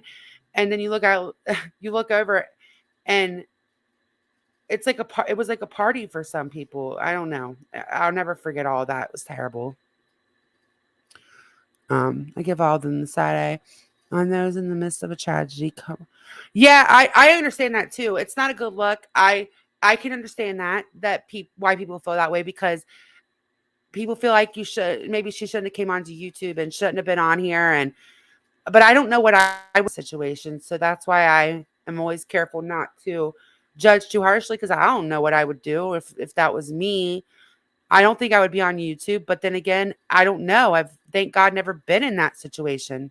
So yeah, I know that was terrible. That girl, I will never forget that. I will never forget that. You can't make that up. You can't fake that. You can't force that. It was a sound of somebody grieving. So even if all of her choices led her there and she made bad choices along the way, I just will never forget those screams and those cries. I can't. Like, it's the stuff nightmares are made of, for me anyways. But I understand that not everybody feels the exact same way. I don't want everybody to feel the same way as me. The only thing I do ask is that people are respectful, and you guys have always been. That's the only thing that I ask. Because I welcome different opinions. I just feel like, damn, what else can even happen to the woman? It's a lot. I agree, Tess. I agree. I totally agree with you. All right, I'm gonna push play. Day was indicted on 19 counts by a grand jury. Brett Buffington has brought it to my attention that unfortunately there was an object used in the murder. It's unfortunate, but it shows the level of malice involved. And another picture was posted by Brett of the dumpster at the Azalea Trailer Park where Leilani Simon dumped the body as per this indictment. Such a tragic, tragic story to know that she brutally murdered her own child at home. How does it feel sleeping there, I wonder, every single night, knowing that? Now, for those of you who don't know the ins and outs of the case, I'm going to briefly give you the breakdown as it stands right now because it's safer than ever to, call a fact a fact at this point with everything that's being said. So let's go break it down, and then we're going to go and see the press conference. On a Wednesday morning, Quentin Simon's mother reported him missing, telling police she feared the 20-month-year-old wandered out his home in Savannah, Georgia. The October 5th report by 22-year-old Leilani Simon kicked off a massive search, but with a sinister twist. For an entire month, FBI agents and local law enforcement dug through mountains of trash at a Chatham County landfill. The case captured national attention as authorities announced their belief that Quentin's body had been taken to the landfill. After being placed in a dumpster, Miss Simon was the only suspect in the investigators' radar. In Savannah, protests persisted, if you remember, for days outside the Simon home after the mother was spotted drinking at a bar with her own mother, Billie Jo Howell, on the first day of the landfill search. In her only media interview during that search, Miss Simon sobbed about being a victim of harassment and expressed hope that Quentin would be found safe. The search came to a tragic close on November 18th. Quentin Simon's remains were recovered among the rubbish, and Miss Simon was charged with murder. Quentin's grandmother, Miss Howell, reportedly tipped police off about her daughter's alleged involvement in Quentin Simon's death. Miss Howell, 45, has since been arrested herself on charges not related to the case. It was loveless. Leilani Simon was no mother of the year to her 3 children, babysitter Diana McCarta said, but her relationship with Quentin was especially devoid of affection. It was loveless. To the other kids, she showed love. She showed concern.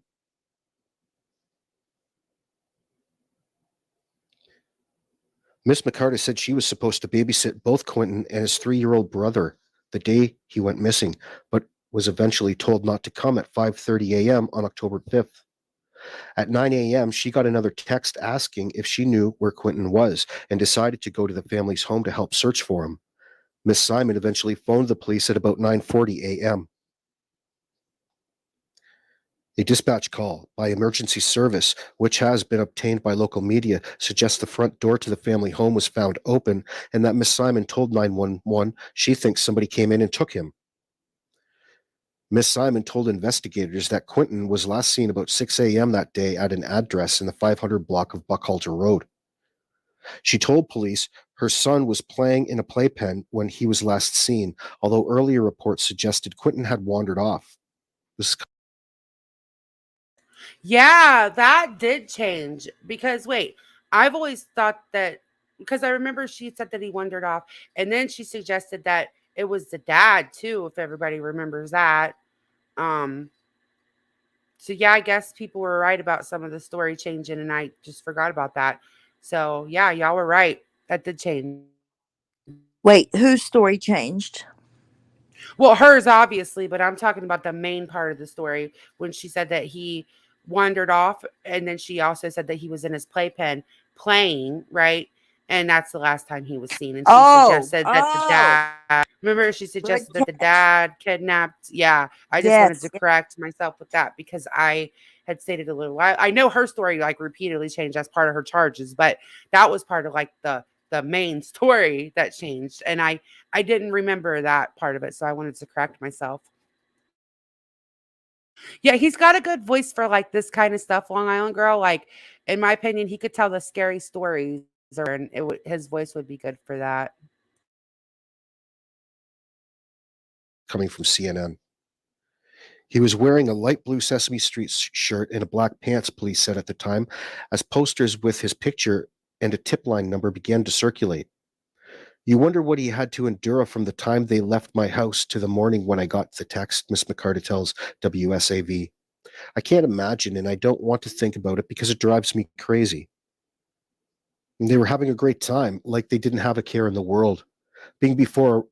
Before being arrested on December 12th, Miss Howell told local news station WTOC that she was trying to move her daughter's potential trial to another venue as the case had garnered the media and the public's attention in Chatham County.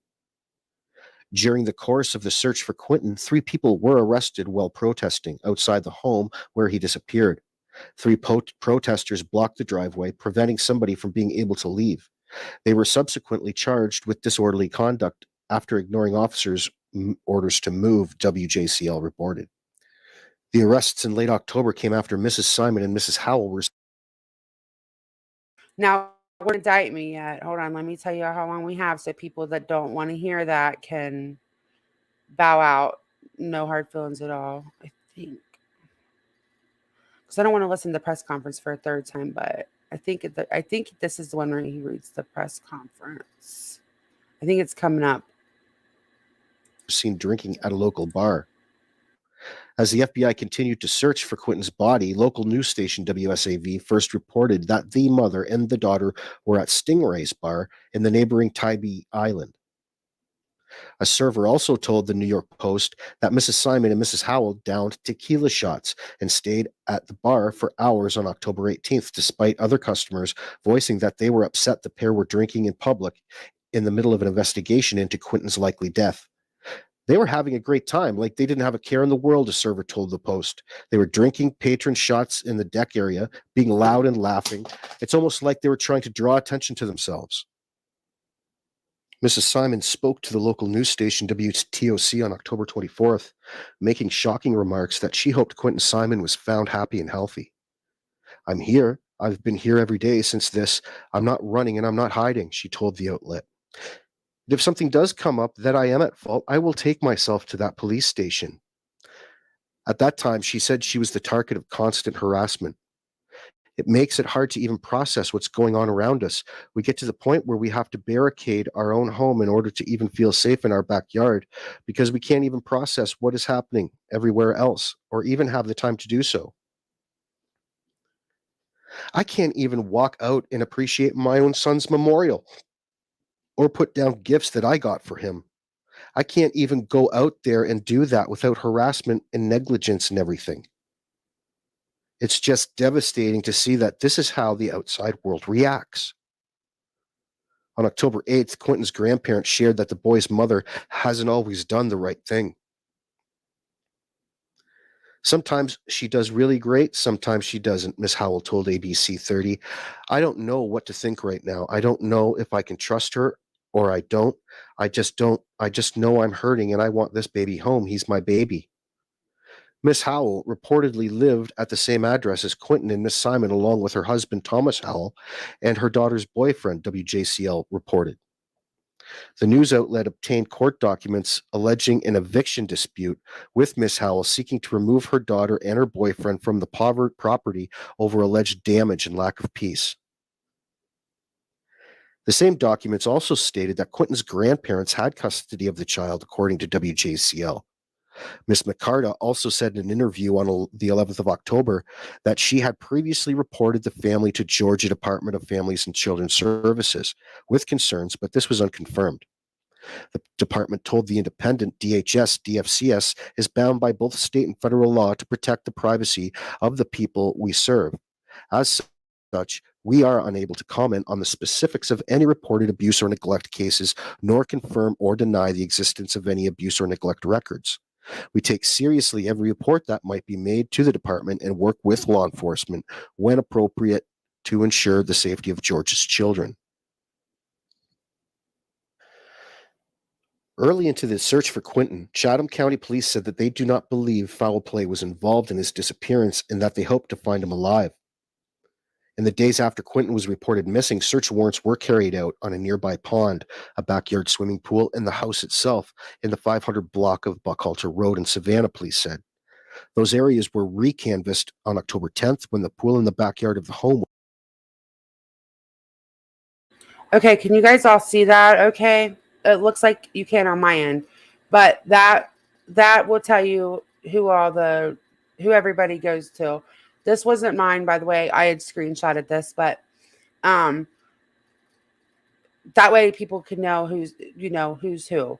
So Danny was Sky's dad, right? Then Bubba was Quentin's dad. Then Cody was Zane's dad. So I know that's confusing, but I remember I had screenshotted this. I was like, oh yes, I screenshotted it. I forgot.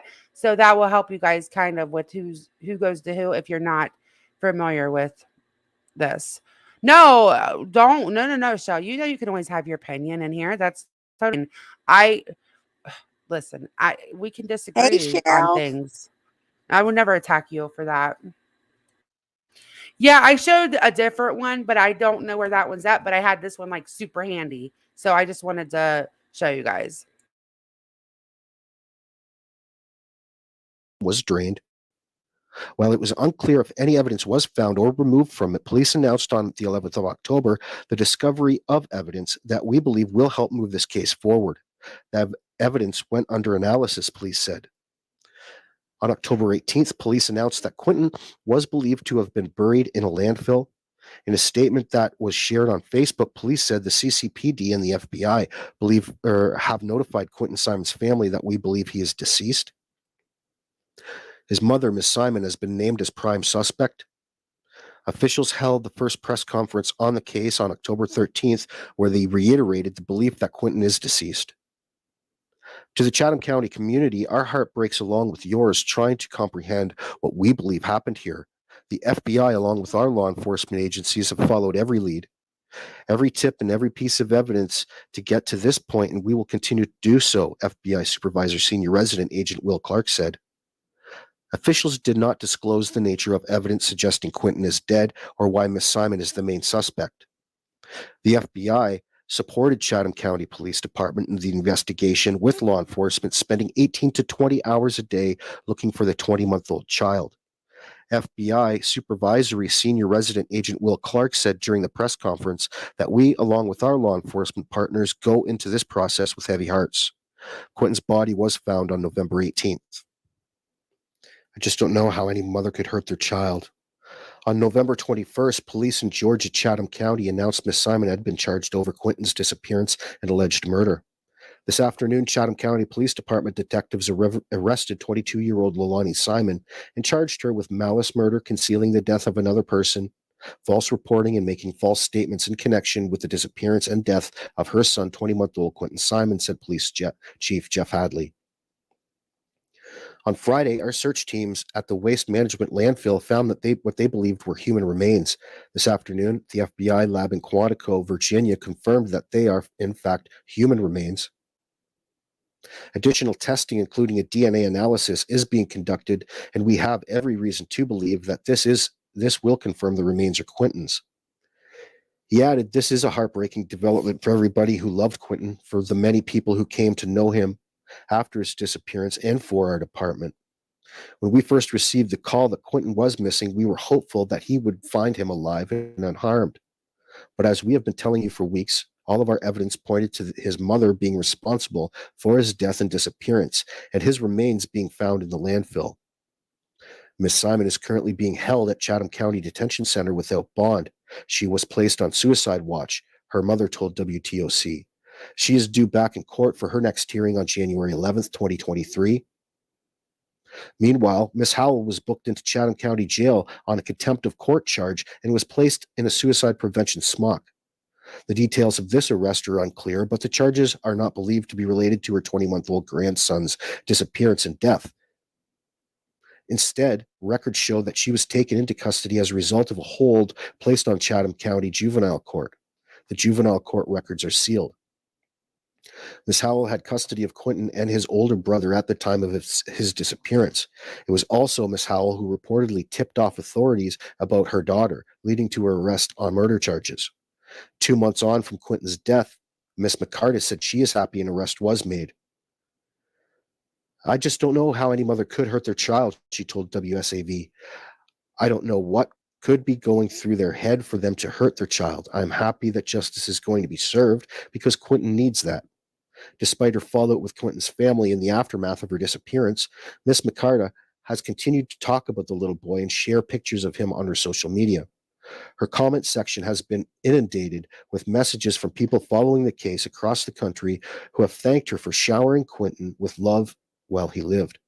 On Thanksgiving, Miss McCarta posted a reminder of Quentin's presence in her life. At her dinner table was a picture of the little boy grinning in the affectionate nickname she seemingly used with him printed on the card. Happy Thanksgiving, Monkey, she wrote. Returned a 19-count-old baby boy.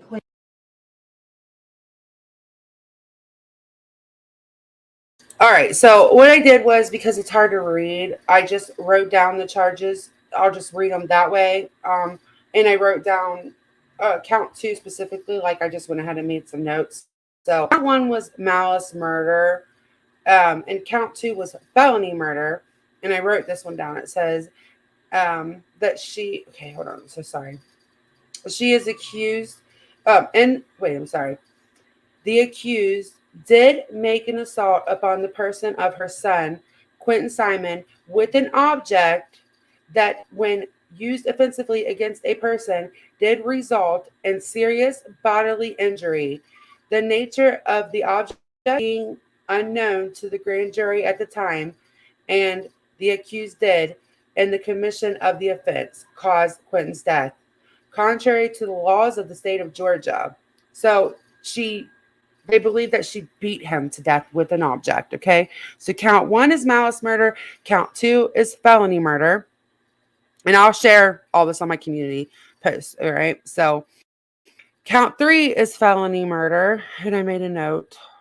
They believe that on or about the 5th day of October 2022, she did commit the offense of cruelty to a child in the first degree in the violation OCGA 16570, and that the accused did maliciously cause her son, Quentin Simon, a human being and a child under the age of 18 years old, cruel and excessive pain in a manner unknown to the grand jury at the time.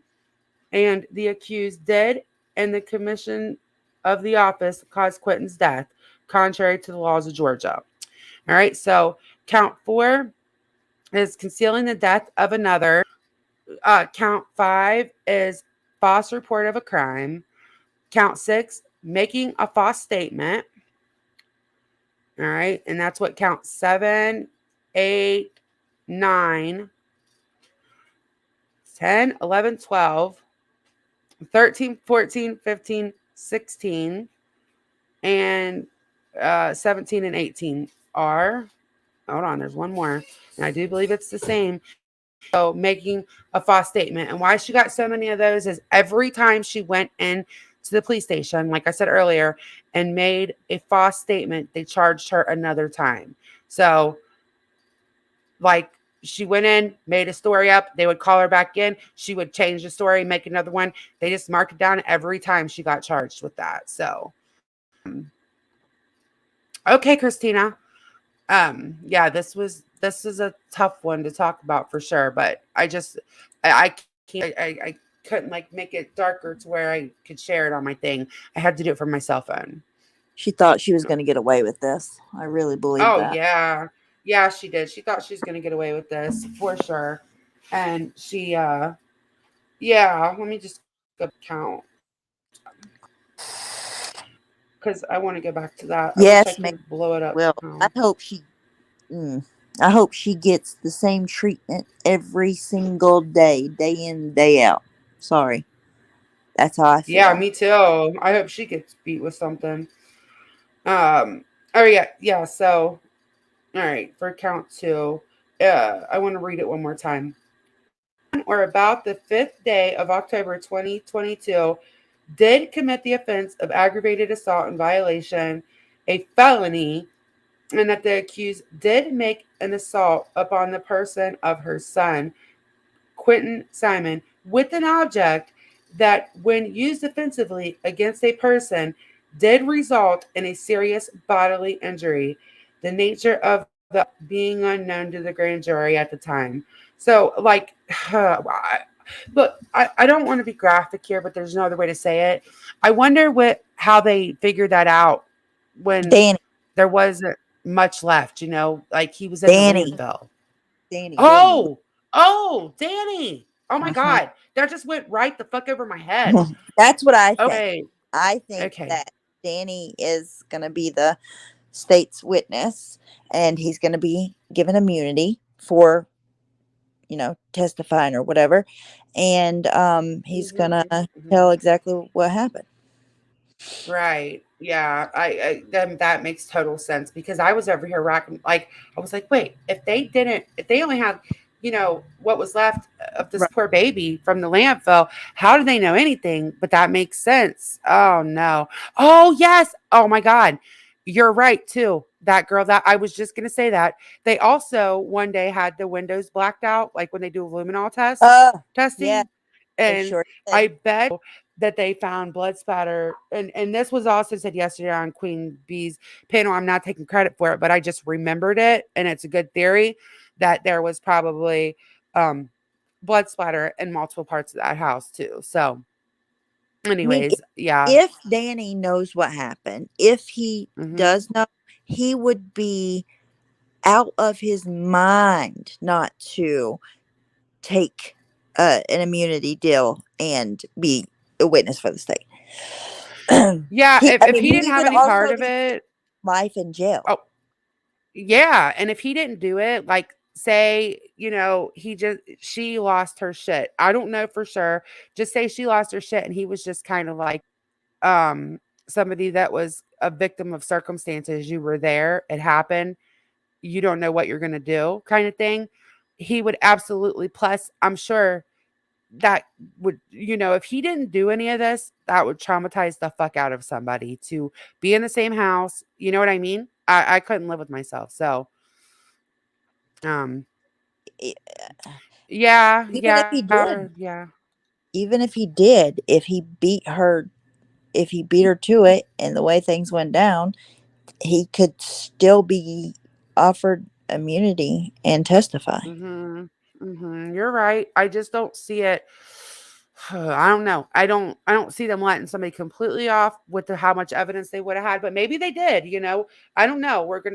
That's why I can't wait. I know this is gonna take forever to go to trial, but me personally, I hate to say it, but I want to know the details. Oh yeah, me too. But it would definitely. I could see it being worth it to them because it was going to be an ambiguous case probably because of the way that she disposed of the body. Now, if that's the Mm-hmm. case, they can turn a very ambiguous case into a slam dunk. You're right. If that's the case. Yeah, you're that's you're right about that. It's just oh, I don't know. That's why I don't want to make any I mean, prejudgments one because conviction is better than no convictions. I'm saying if their options would have been between it being so ambiguous that they couldn't even get a conviction, then I could see them taking that option. yeah, and you know that he has been the smartest one. Like, and again, I'm not gonna sit here and throw a bunch of shade at just not at BJ. That's not, I'm personally not gonna do that. But he's been the smartest one as far as you don't go on social media, which like I said, I don't know what I would do. I'm not knocking her, I'm not dragging her, but he's been the only one to be quiet. When other people probably should have been quiet, he's been the only one to be quiet. So, Yep. Right away. It's And he sad. probably got a lawyer right away as soon as he left. And there is a possibility that he's completely innocent. That is a possibility. Yeah, I just don't see two people beating a baby. I don't know. For some reason, but then again, I don't think like people do. So I could be way off the fucking mark. Who knows? Yeah. That's a completely realistic thing. I'm not saying I know it all. As a matter of fact, I'm saying quite the opposite. I don't know much about it, right? But I don't see two people. And the way he automatically left right away, like if they did that together, I just feel like this has always been my belief, and it's not a popular one. I just feel like why wouldn't he stay there to make sure she didn't talk? Like if he was involved in it too, why Okay, would he well, have left? right now, he might be smart and knew his options too. Okay, right now, Meg the Stallion and Tory Lanez are in court, right? And Yeah. Meg the Stallion was shot, and Tory Lanez was in the car. She says that it was him, but there's another woman in the car, and a lot of people, a lot of people think that she was either trying to shoot her, grabbing his gun, or something. Like she was the one trying to shoot, right? Allegedly. But what happened was is Mhm. she took the stand for the defense. I mean, for the Mhm. prosecution of Tory Lanez. She took the stand for the defense. And when she took the stand, she pled the fifth. And she was supposed to testify for the state. And she took the fifth. And they were like, whoa, what in the hell? So they Oh. on the spot offered her immunity. And she still said she didn't see him shoot anybody. But um, my point is, I think she is highly guilty in that situation. That's just my opinion. And they know that she is, but they want to convict Tory for whatever reason. So they offered her immunity on the stand. It's Okay, totally so different. It's totally that different, but is yeah, that is that is a twist that we don't know. You're right. I mean, we're just gonna have to wait. Yes, she's still in jail. It's only for contempt. According to Cher, she'll be out in 10 days. But I also know Cher, I don't trust her personally.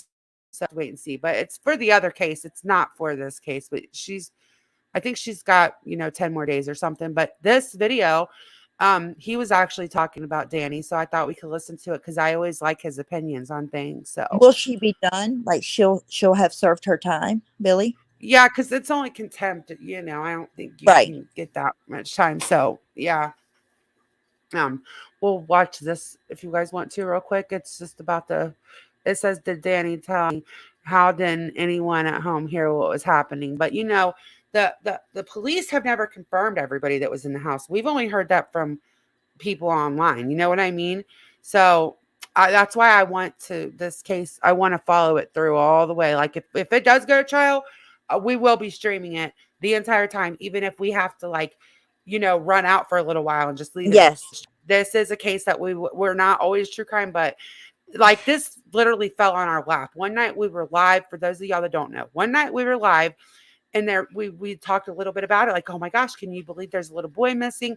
Somebody came into the chat and was like, oh my God, go over to Darkness Exposed channel. They have text messages saying the mom did it. This was like the first night or something when it was just breaking. Yeah. The first night those text messages broke. So now I feel like I have to follow this through. Plus I want to, but yeah. So we have to follow this through.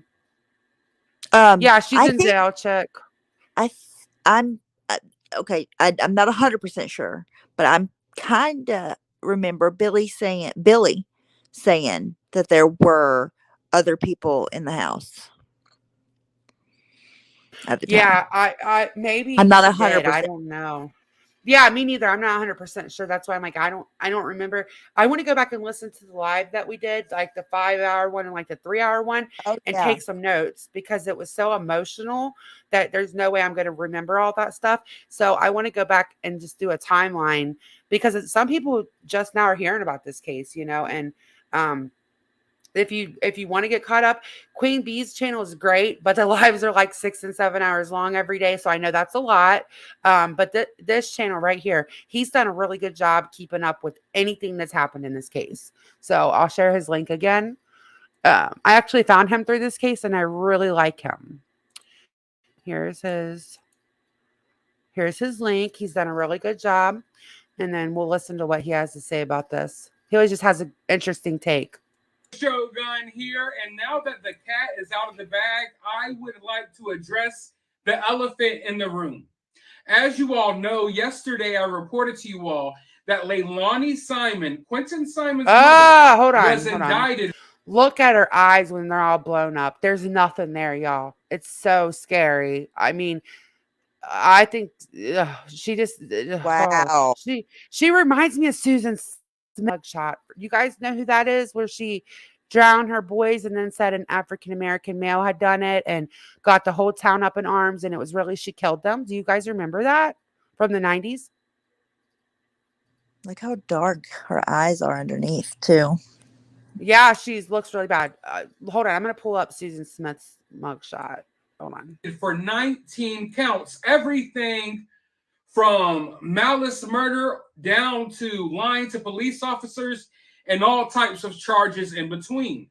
They even had a press conference where the DA basically said, you know, we got this indictment against Leilani, but we can't give you any information about the investigation because the investigation is still ongoing. And then about, I don't know, maybe 30 minutes after the press conference, local news outlets were able to get their hands on the 8-page indictment of Leilani Simon. Within this indictment, we found out that investigators believe that Leilani beat Quentin to death. Investigators believe that Leilani beat her 20-month-old son to death.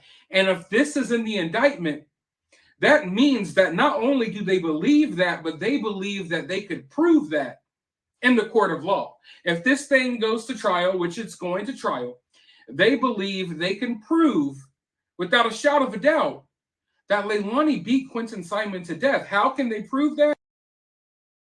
All right, there was Susan Smith's original mugshot. Stephanie, I know you really didn't do true crime before this, but look at her I've eyes never still. seen that. Yeah, it's like a wild comparison. Holy crap. I never Yeah, knew she what she was Andrea Yates was actually mentally ill, very sick. Oh, Her husband, that was I know what she a looks like. different kind of case, but yeah, but these eyes, these are dead eyes that like somebody else on the Wait, chat. she's the one That that got out of the van and just let it roll, right? Yeah, she got out of her car and let it roll. It was the car, I think, but yes, she got out of her car. She let it roll, and then she said that somebody carjacked them, and it was all real. We could actually cover that case sometime because it's these moms that kill really intrigue me. But Did she I get think like premeditated? yeah, oh yeah, she's still in prison. I'll hold That's on, I'll find something to play about that after this. I'll find a video okay. like a news clip. Hold on. I don't know. I'm interested One in sec. finding out more things about that in the coming days, weeks, months, however long it takes. But when I said I want to address the elephant in the room, this is what I meant. For the longest, we were all wondering what exactly happened to Quentin. Was this an accident? Was this on purpose? And in my mind, yeah, okay. Maybe you could do something to your son without other people in the house knowing, right? I think that's safe to say. Maybe you could give your son too much medicine. Maybe your son could drown. I don't know this. I don't want to go over all of the possibilities. Use your imagination. But beating someone or even a child, beating a child to death in a house full of people and no one heard anything. I don't know what's going on with some of these cases lately, but it blows me away. And this reminds me of the Idaho 4 case that's going on right now. 4 people brutally murdered while there was other people in the house that supposedly heard nothing. That And house in is this big case, though. It's set up funny. It's like a weird shaped house. It's like the I think that Amityville horror house. yeah. Yeah. I think I'm talking about the Idaho 4 house. I think it's totally Oh. possible that those other kids didn't hear what happened. Oh yeah. I'm sorry. I was Because talking that about their house was set house up too. like 3 levels, but the levels aren't even like on top of each other exactly. You know Yeah, what it I is a mean? weird setup there too. Yes, you're right. Wait, my old neighbor Yeah, I agree with you on that. I think people are reading too much into some things because listen, I've like in our old house, it was like there was like an add-on to one part of it, right? And so if I was in there watching TV, I never liked it because I wouldn't hear the kids if I didn't have on the like if the like got unplugged or something. So I would never sit in there. And that was 3 kids, at and the baby Aubrey, she was a baby. I didn't like sitting in there, and it was nowhere near the size of that house for sure because I wouldn't hear them. It was like an add-on to the house, but it was still connected. You know what I mean? So I could totally see how you wouldn't be able to hear everything. I could see that. There was a shootout in the mall in Charlotte, North Carolina. I don't know what in the world's going on in North Carolina, but I just seen Wait, the North Carolina update. is the new Colorado for In sure. the mall, like in the mall. Whoa. Yeah, Audra, I remember that. We're gonna watch the original thing after this. It's only 7 minutes long. That's scary as fuck. Like you can't go nowhere. No, You can't go anywhere. not even Walmart. How many they've had mass shootings at Walmart a couple of times now. Yeah, you can't go anywhere. Growers, Walmart, none of it. Yeah, Nana, that's just how my house was set up back then. And I had my husband put a TV in the other living room because this was like before YouTube really. And I would sit like and do laundry and watch shows while they were napping, and couldn't always hear when they got up. And one day they made a mess in their room, and I didn't hear it. And then I heard them laughing because one of them had opened the door, but with the door shut, I wouldn't sleep in there or anything because it freaked me the fuck out that I couldn't hear them in my own house. And it was not even a large house. It was just how it was set up. So My I believe that sometimes that happens. Yes, because I'm just sitting here thinking like mine's not. It's one story, right? But it's like the living room far away from the bedrooms. I don't think like if I was in my bedroom, I don't and something happened in the living room, I wouldn't necessarily hear it. Like I don't hear the doorbell sometimes or somebody knocks on the door and doesn't ring the doorbell. I'm not hearing it if I'm in my bedroom. Yeah, if my dogs don't bark, yeah, I'm not hearing it from my bedroom. And like my old house was a 1-story house too, but it was kind of like shaped like an L, So I was in the back part of the house and they were kind of in the Yes. front part. And I literally changed my bedroom and took the smaller bedroom of the whole house because I was so scared. That can come unplugged or anything. You couldn't hear everything in that old house. The walls weren't thick. It was just how it was built. It was, and I believe a lot of houses are like that. All right, I'm going to push play on this real quick and then we'll watch the Susan Smith one. There were other people in the house.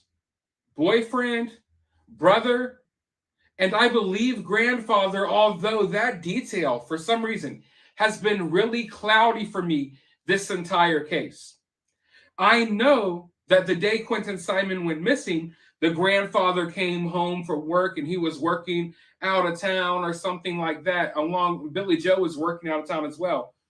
But initially, I was under the impression that the grandfather was there that night, not that morning, but that night.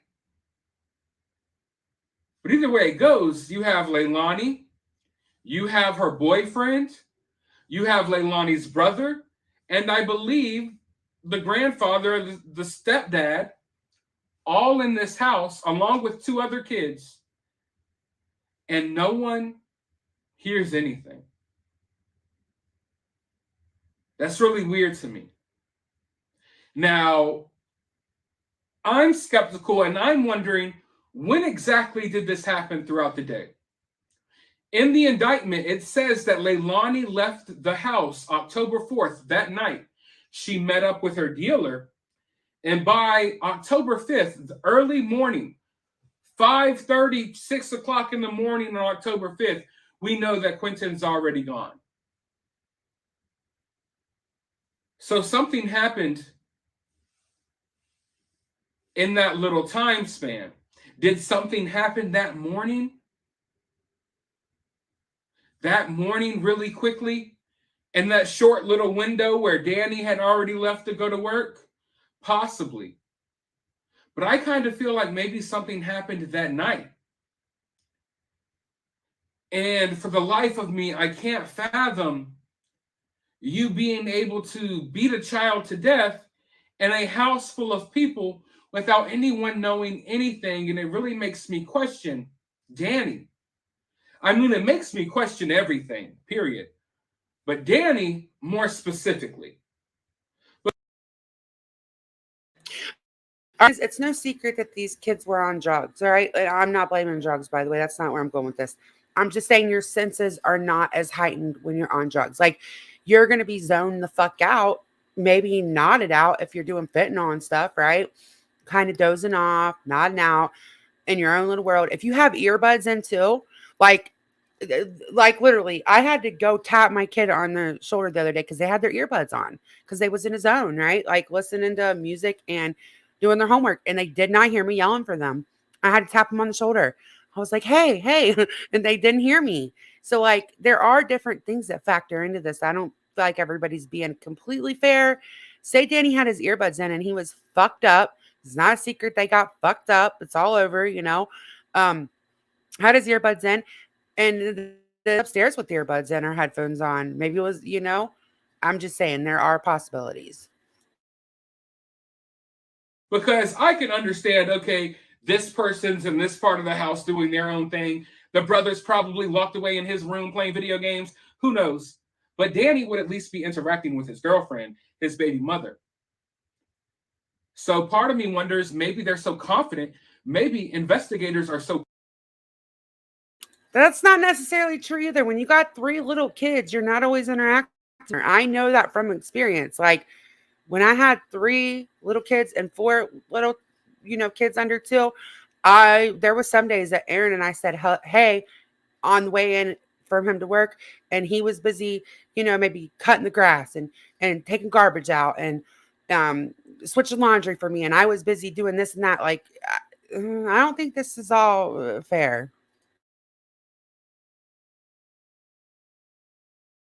Confident that Leilani did this in this way because Danny is talking.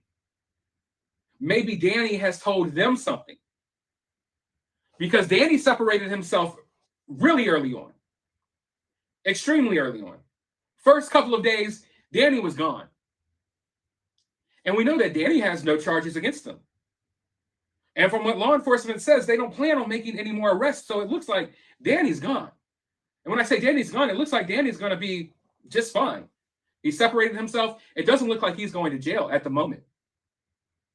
So I'm wondering if Danny knew and told law enforcement, you know, maybe worked out a deal so he doesn't have to worry about anything.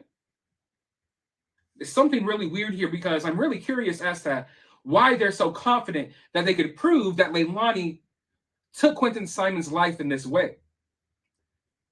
You know, maybe Quentin's body is in better shape than we thought it would be, considering it was out in a landfill for a month.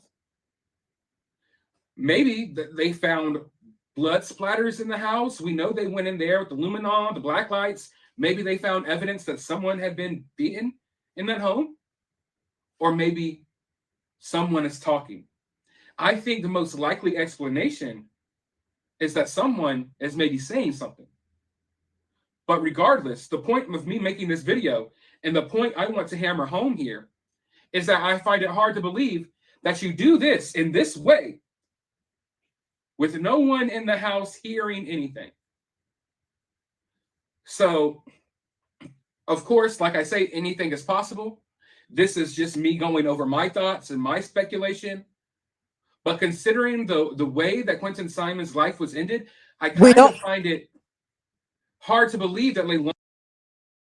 Sorry, we don't know for a fact that it happened in that house, do we? Yeah, we don't know it. No, not anything. There's one of the image. There's a picture of one angle. There's several different angles, Chick, but I think it's how it's like kind of square a little bit, maybe. It just reminds me, it always has, of the Amityville house. I'll look at a different one too. Yeah, I think so. I think Danny knows too. You know what? I need to put them like side by side, Chick. I'll do that after we're done. After I get done doing something here, I put a side by side together and put it on my community tab. So be looking for that later on tonight. Yeah, we don't know where it happened. Like I said, earbuds. My kid, I literally had to tap them on the shoulder and say, "Hey, I've been yelling for you for like 2 minutes." They did not hear me. Dead ass did not hear me. They were. I actually startled them because I lightly tapped them on the shoulder, like, "Hey," I thought something was wrong because they weren't answering me, but they were just listening to music, and I think doing their homework or something, maybe watching a video. I don't know what they were doing, but they had their earbuds in and they just didn't hear me. Do you know how much you can tune out with earbuds, especially if you don't have your own kids? There's kids running all over the house. Your sister's yelling, screaming. Danny's probably yelling and screaming. You have your earbuds in, you know? Maybe Danny Yeah. had his earbuds in. Like, we don't know. I just want to be fair about it. Well, and Yeah, also, Remy, right. a child's not going to put up a fight like an adult would. I don't think, you know. No, no. And if they're, He was I mean, so little. He was so little. right. And if say like him and his brother fought all the time and they were always squalling and screaming and crying, it wouldn't be any different, you know, to That's hear him true. screaming. If you're not the parent, you might not know the different screams of a child, right? Um, yeah, me too. Now, me too. Just facts. Me too. I wear one.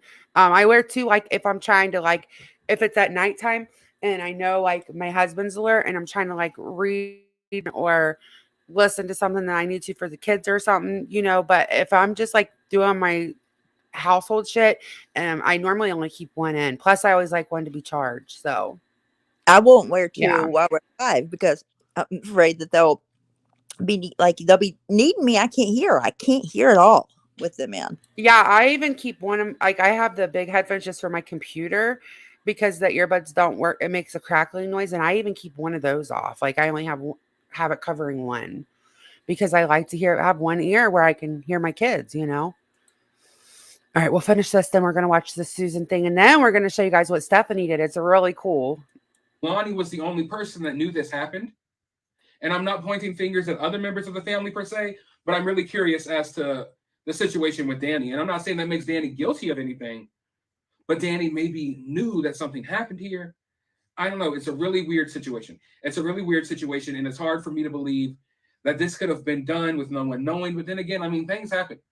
TVs are loud, music's loud, people sleeping, and we don't know the logistics of everything. We don't know if there was a big blow that maybe was struck first that would make it to where Quentin was incapacitated and couldn't scream or yell. I don't know, but it's really iffy to me. It's really iffy to me. And it was the first thing that came to my mind when we found out about this cause of death, because this typically isn't a silent, really quick type of death. I don't really like talking about this, but you kind of got to go in these gruesome details. This seems like something that would take a second. I disagree. He was a I small disagree. baby. I Yeah, I can't agree with that. I can't. People have like shaken their children Hey, Area. and not even like been trying to and injured them before. Like babies are much more vulnerable. Not that he was Yeah, a baby, much. but who was Yeah, very little. he was very little. Their bones are not as strong, you know. Stuff I don't even want to go into, but y'all know. Like, yeah. Hey, Barb. Yep, you're right. And it seems like something that would be loud. So I'm really curious as to how investigators plan on proving this, and I'm curious as to how this happened without anyone else knowing. And also, just to expand upon that, things happen. People do crazy things, right? In my mind, I don't think you wake up one day and just randomly decide to beat your child to death. I think this had to be a pattern, a pattern of her doing this. And we know that Quentin would show up sometimes with knots and bruises. And it's difficult because, especially with little boys and toddlers in general, sometimes you're going to have the bumps and bruises and cuts. And it doesn't mean that something bad is happening to you at home. It just means you're a child and you can get into a lot of things. But this wasn't just a spur of the moment. Oh, I'm going to wake up today and beat my child to death. No, she must have been beating on her kids for a while. And that's something that I believe had to be known in this family. So I was taking it somewhat easy on Billy Joe. But at this point, I no longer care what happens to her. Not that I cared what happened to her to begin with, but now I'm back rooting against her basically. And all in all, I just want to know. I want to know more details about this. And I hope investigators are asking that question to themselves. I mean, I usually agree with him a lot more than I do on that video. And also, there's not really been proof that the baby came with bruises a lot. That was something that fucking blowjob. Now people are running with it. Come on. I really like you. Don't Well, do this. well, and the babysitter that kind of originated with the babysitter initially coming out and lying about it, and then saying that, well, I mean, he fell at my house, so it could have even came from my house. So, Yeah, the babysitter put out a lot of bullshit early on, you know? So, yeah, I which know that girl. That's what I'm saying. I hope he doesn't, like, I like him a lot. I hope he doesn't start this because I will not be able to, like, I can't agree with hardly anything he just said. And it pisses me off because I like him. imagine needing validation and attention enough that you're gonna put out bullshit that could literally cause like the case not to be solved and him not to be found as quickly. Like, Exactly. Yeah. Like, why? and, you know, again, I was really rooting for the babysitter in the beginning. If everybody remembers, I almost cried. She really pulled on my heartstrings, right? And then That's more what and many more came out. Yeah. All right, I'm gonna push play on this because my dog is like drinking his water so loud, so I'm gonna mute. But this is the Susan Smith case. This is just only a 7-minute video, but this is the case we were just talking about. This is an old case though, but this is the original news thing from it. Has been arrested and will be charged with 2 counts of murder in connection with the deaths of her children, Michael 3 and Alexander 14 months. Do you hear that gasp? Tomorrow marks a somber Yes. anniversary in South Carolina. It's been Yes, I did. They were Yeah. shocked. Look how much different the, like, not that this matters, but look how much the video quality is since this 94. Because this is the original news thing from it. Wow. I can't believe that was that long ago. Yeah, it's crazy, huh? 25 years since Susan Smith killed her 2 young sons. They played that like on their that I can't even believe it. And that's with them like upgrading it. You know what I mean? Like that's with Yeah. them trying to Is fix that her? it because it's always been so fuzzy. Yeah, yes, that's her. See in the little corner, remember how camcorders used to say like August 7th or whatever? Well, that one says August 7th. Oh, yeah. 94. See it? Like how different it is? Yes. Terrible. Yeah. Hi, Unc. How you doing? By strapping them inside her car and rolling it into John D. Long Lake in Union County. Now, that night, she told police that a black man carjacked her and her vehicle with her sons still inside. As you heard, 3-year-old Michael and 1-year-old Alex. After 9 days, though, Susan Smith finally confessed, saying she did it herself. Smith is now serving a life sentence at Leith Correctional in Greenwood and is eligible for parole, believe it or not, in 2024. The case received national attention. Susan Smith Smith and her then husband David appeared on national news pleading for their boy's safe return. Thank God she confessed. I know right here what the truth is. I can see from their side why they have to do the things they have to do. But the Lord and myself both know the truth. I did not have anything to do Is that with the the dad? abduction of my children.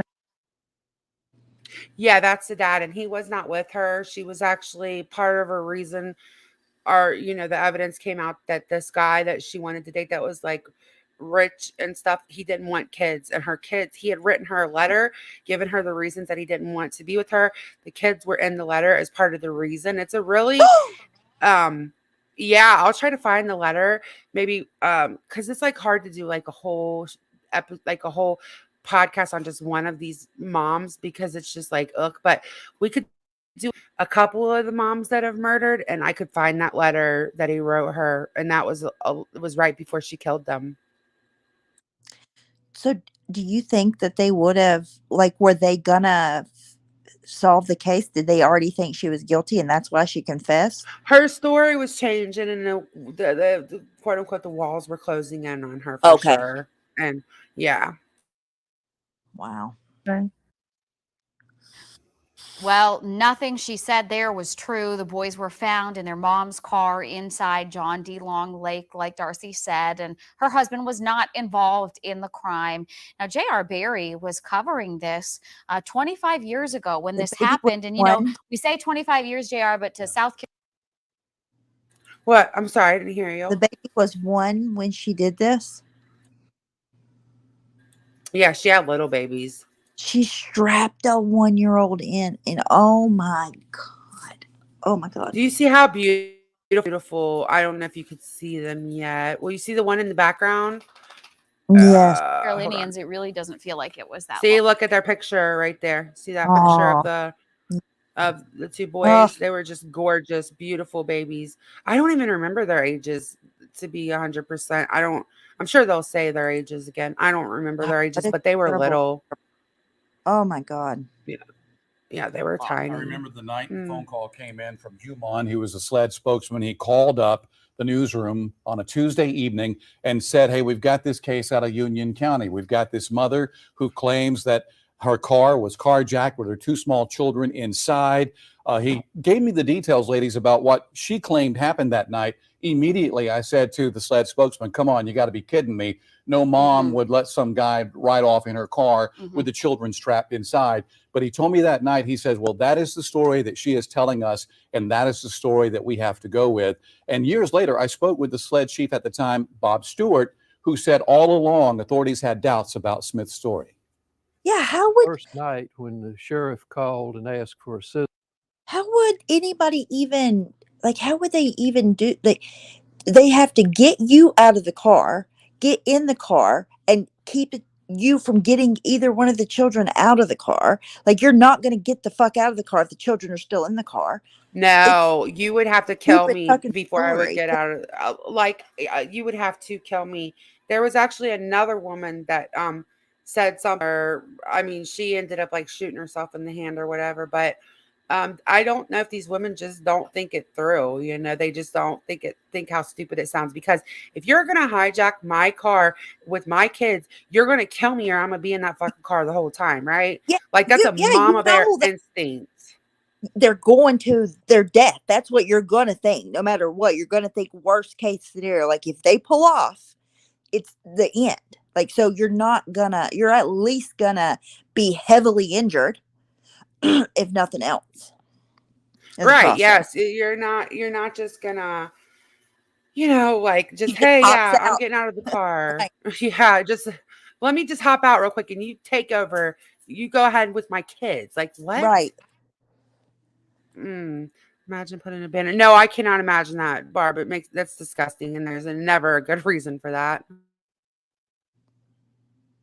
So we sent a team over, and one of the first agents that went over was a forensic artist who works with an alleged Oh, victim look at, oh and my does a God. pretty good Look how interview as beautiful. well as doing the artist sketch.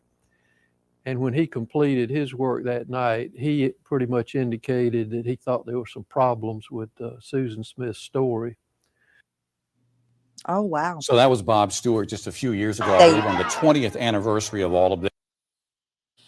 So during that case, I remember my mom following it, but I was only, 9 years old when that happened. But I can remember my mom talking about it with my best friend to this day with her mom, because they would talk on the phone every day. And I can remember them talking about it and not believing her story. Like, it's weird how you remember those little things from when you're young, but I remember that.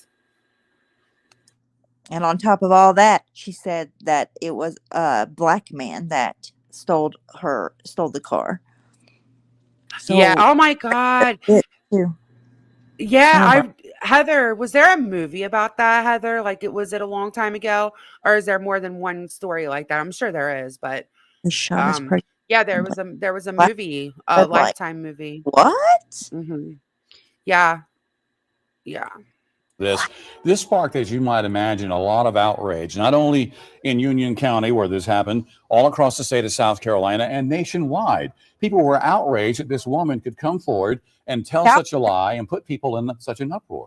Now, in 2015, she wrote a letter in prison to give her side of what happened. She says she's not a monster and that she was a good mother and loved her boys. Smith says something went wrong that night. She was not herself, and there was no motive because it was not planned. Well, she says there's no motive, but the prosecutor said there was a motive here. And what was that? A 23-year-old Susan Smith wanted to have a relationship with a wealthy man in Union County, a man who had told her he didn't want a family.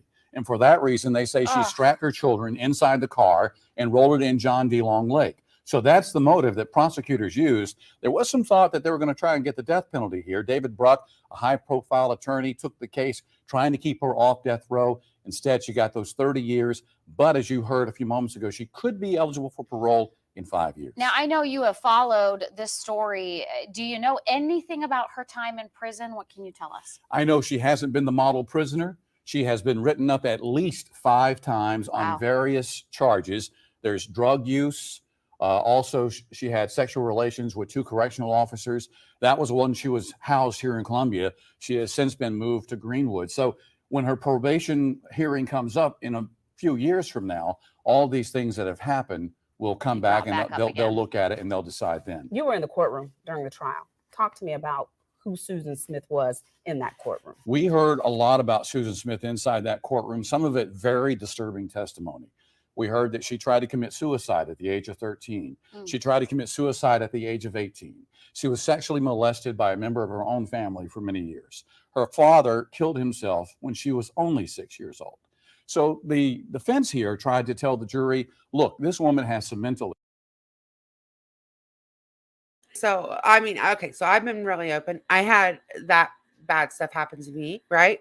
And I have had suicidal things in my teenage years, right? I've talked a little bit about that. But that's all sad. I just don't feel like that's enough to give somebody a pass, like especially a pass for something like this. Like I can empathize with her situation. That's a lot of bad things happening to one person, right? I believe her stepfather was the one that sexually assaulted her for many, many years, if I remember correctly. But I can't use that to get it off of things, you know. You can't do that. Like you got No, that happens to probably millions of people, you know, like most of them don't do this. Almost 99% that go through things like that don't do something like this. Yeah, we did a live on her like last weekend or the weekend before, Barb. Yeah, Susan got pregnant in jail. She had, like they said, had a thing with 2 different Yep. Crazy story. Issues. This woman has some problems. This woman doesn't deserve the death penalty. This woman doesn't deserve to die for these crimes because I'm she's sure. pretty Hang messed on up. one more second. Now, JR, I'm sure that most men, or a lot of men, that go on to do horrible things, murder, you know, all of whatever, have been through shit in their life as well. I don't. That you know, that's what Cher was talking about with Leilani. Well, you know, she's been through this and had a hard life. She's had a, you know, a rough end of the stick pretty much her whole life. But I don't understand how. I don't know. I just don't understand. Do they think that that should be that way for all murderers? That I don't know. It just doesn't make sense to me. No, because nobody's had the perfect childhood. I imagine that most of us could say this and this and this happened in our childhood, and it's not a pass though. You can't just keep getting passes because you had some bad. Who's had the perfect childhood? Please raise your hand and tell us all about it. Okay, I'm just saying.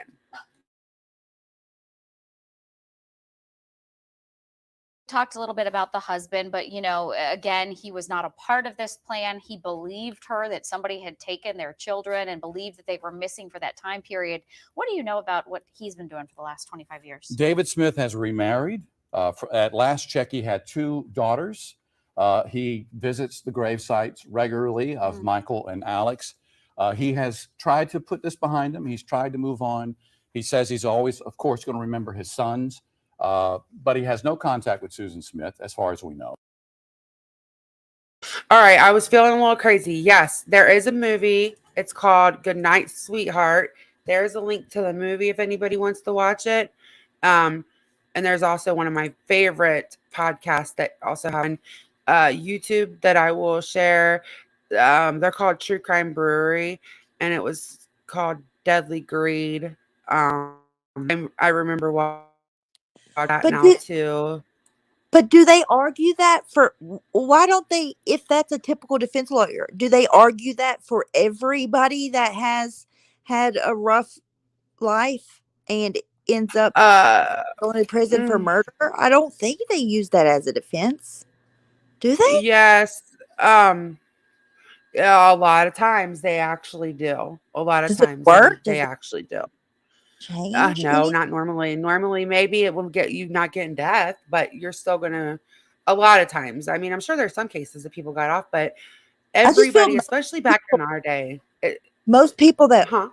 have murdered somebody, unless it was like just a rare circumstance, most people probably have been through had a rough fucking life to end up, you know, being in that circumstance. But I just don't understand how that is a defense to try Yeah. that it's okay, because there's also millions and millions of people that go through that do not do those sort of things.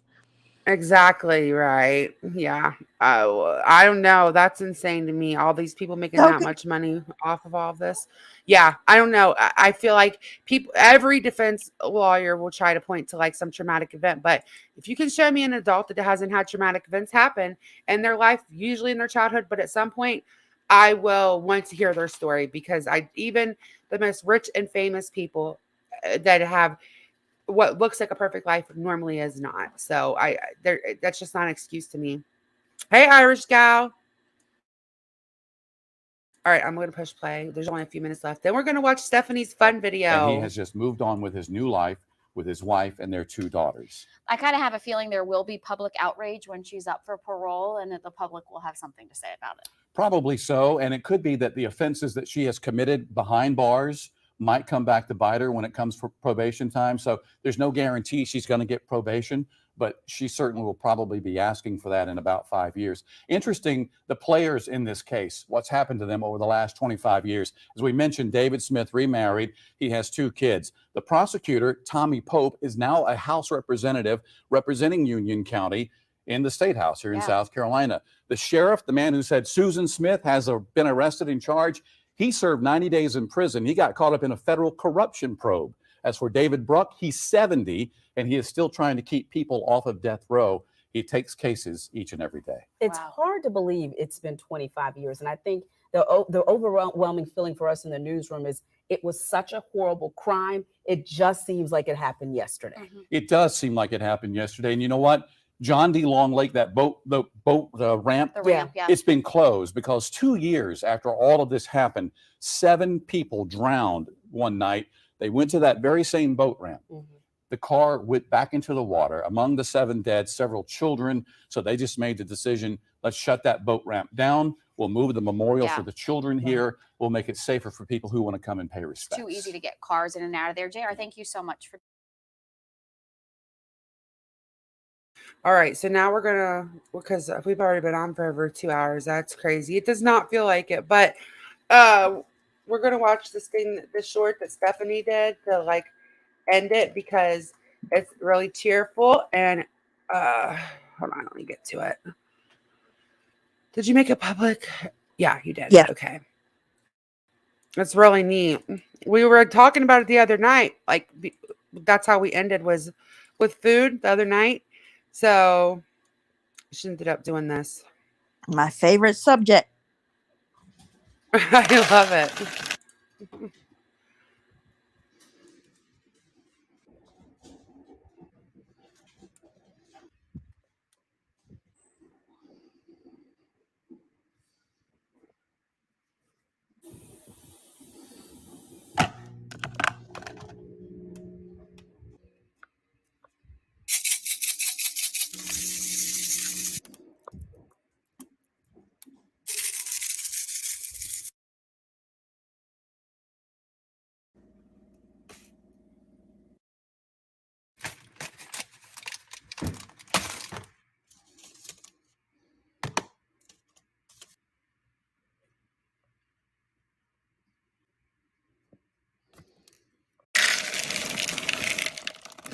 Turned out so pretty.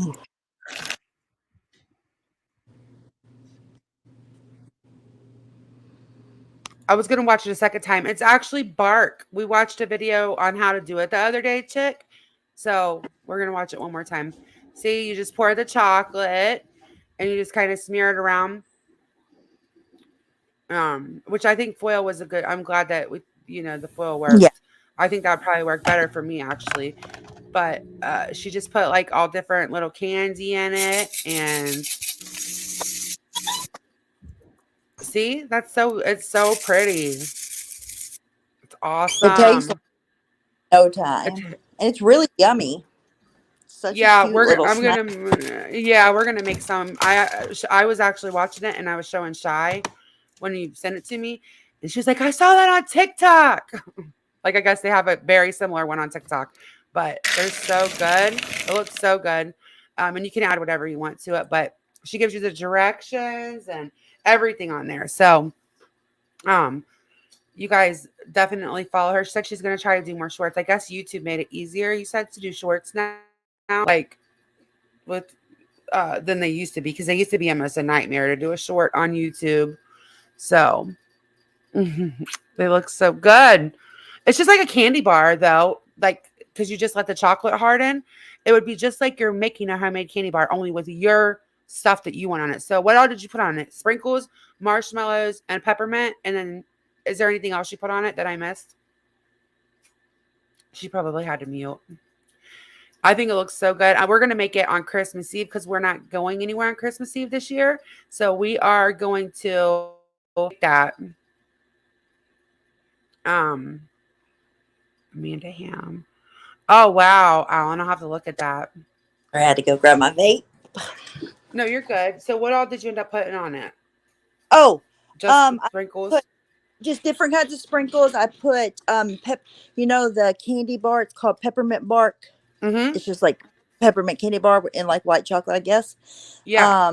Marshmallows.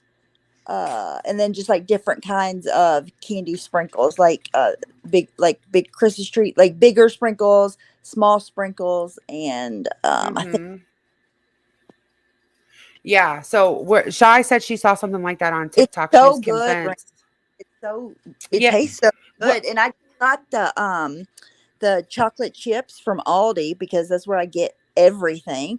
And they're like $1 for a bag. No, they're like $2. Let me not lie. They're like $2 for a bag. And I just got a bag of the white ones and a bag of the chocolate ones. And I melt them in the microwave. I just put a drop of vegetable oil in it. It makes it so much smooth.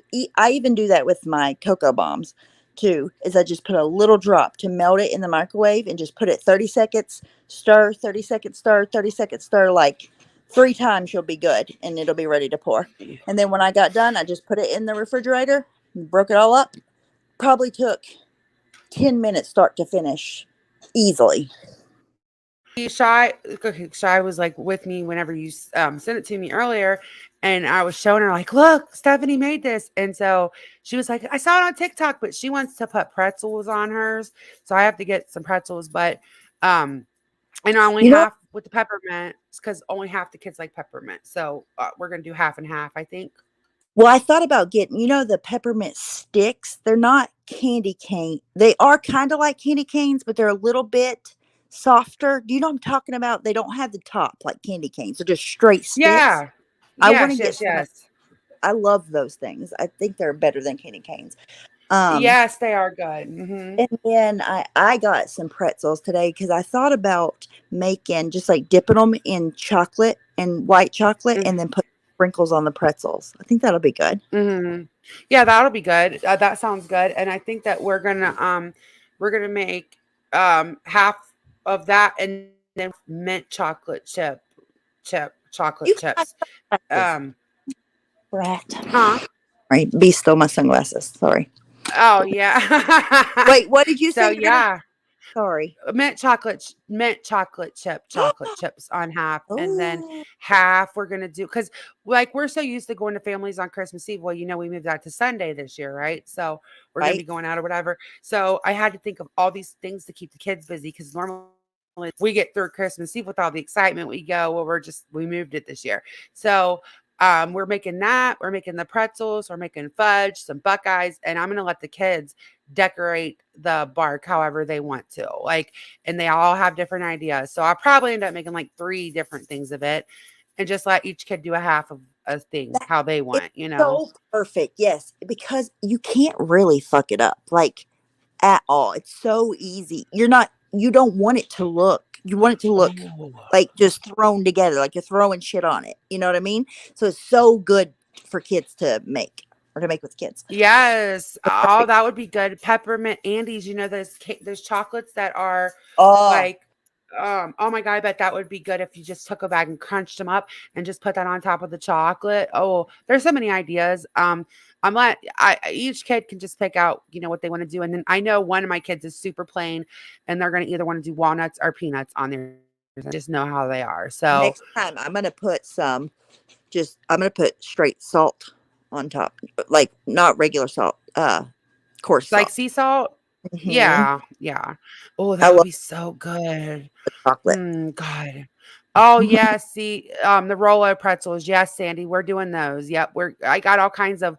It's basically like I'm only going to need the same kinds of things, like to do everything. Like I'm not going to need to go out and buy 100 different things because the bark and the Yes.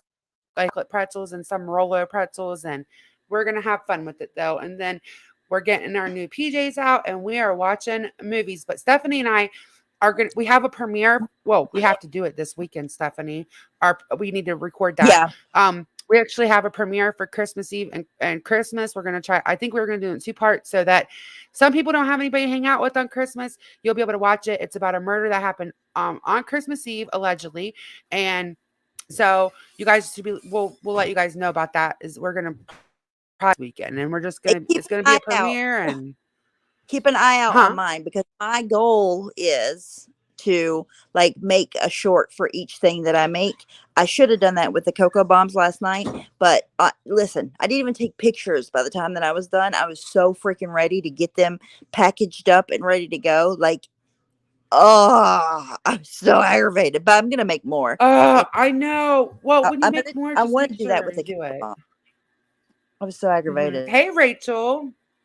Yeah, I can't wait to see them. They turned out so cute, you guys. And don't forget our Christmas, like if you have a picture of something wintry, something holiday thing, send it to us so you guys can be in the you know, the competition. And how we're going to vote is I'm going to make a collage and I'm going to let you guys vote on a community post, and then the top 5 or the top maybe like 15, I'll take those and make a second community post or whatever. I think I have like 30 things so far.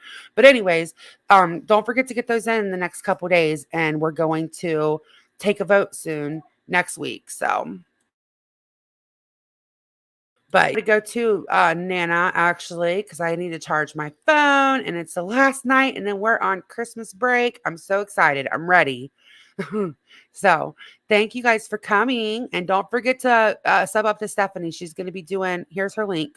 She's going to be doing more shorts. Sometimes those don't give you notification, but just keep an eye out because she's going to start doing more cool shorts. So you guys have a good night, Good night. and I'll see you guys next time. Bye.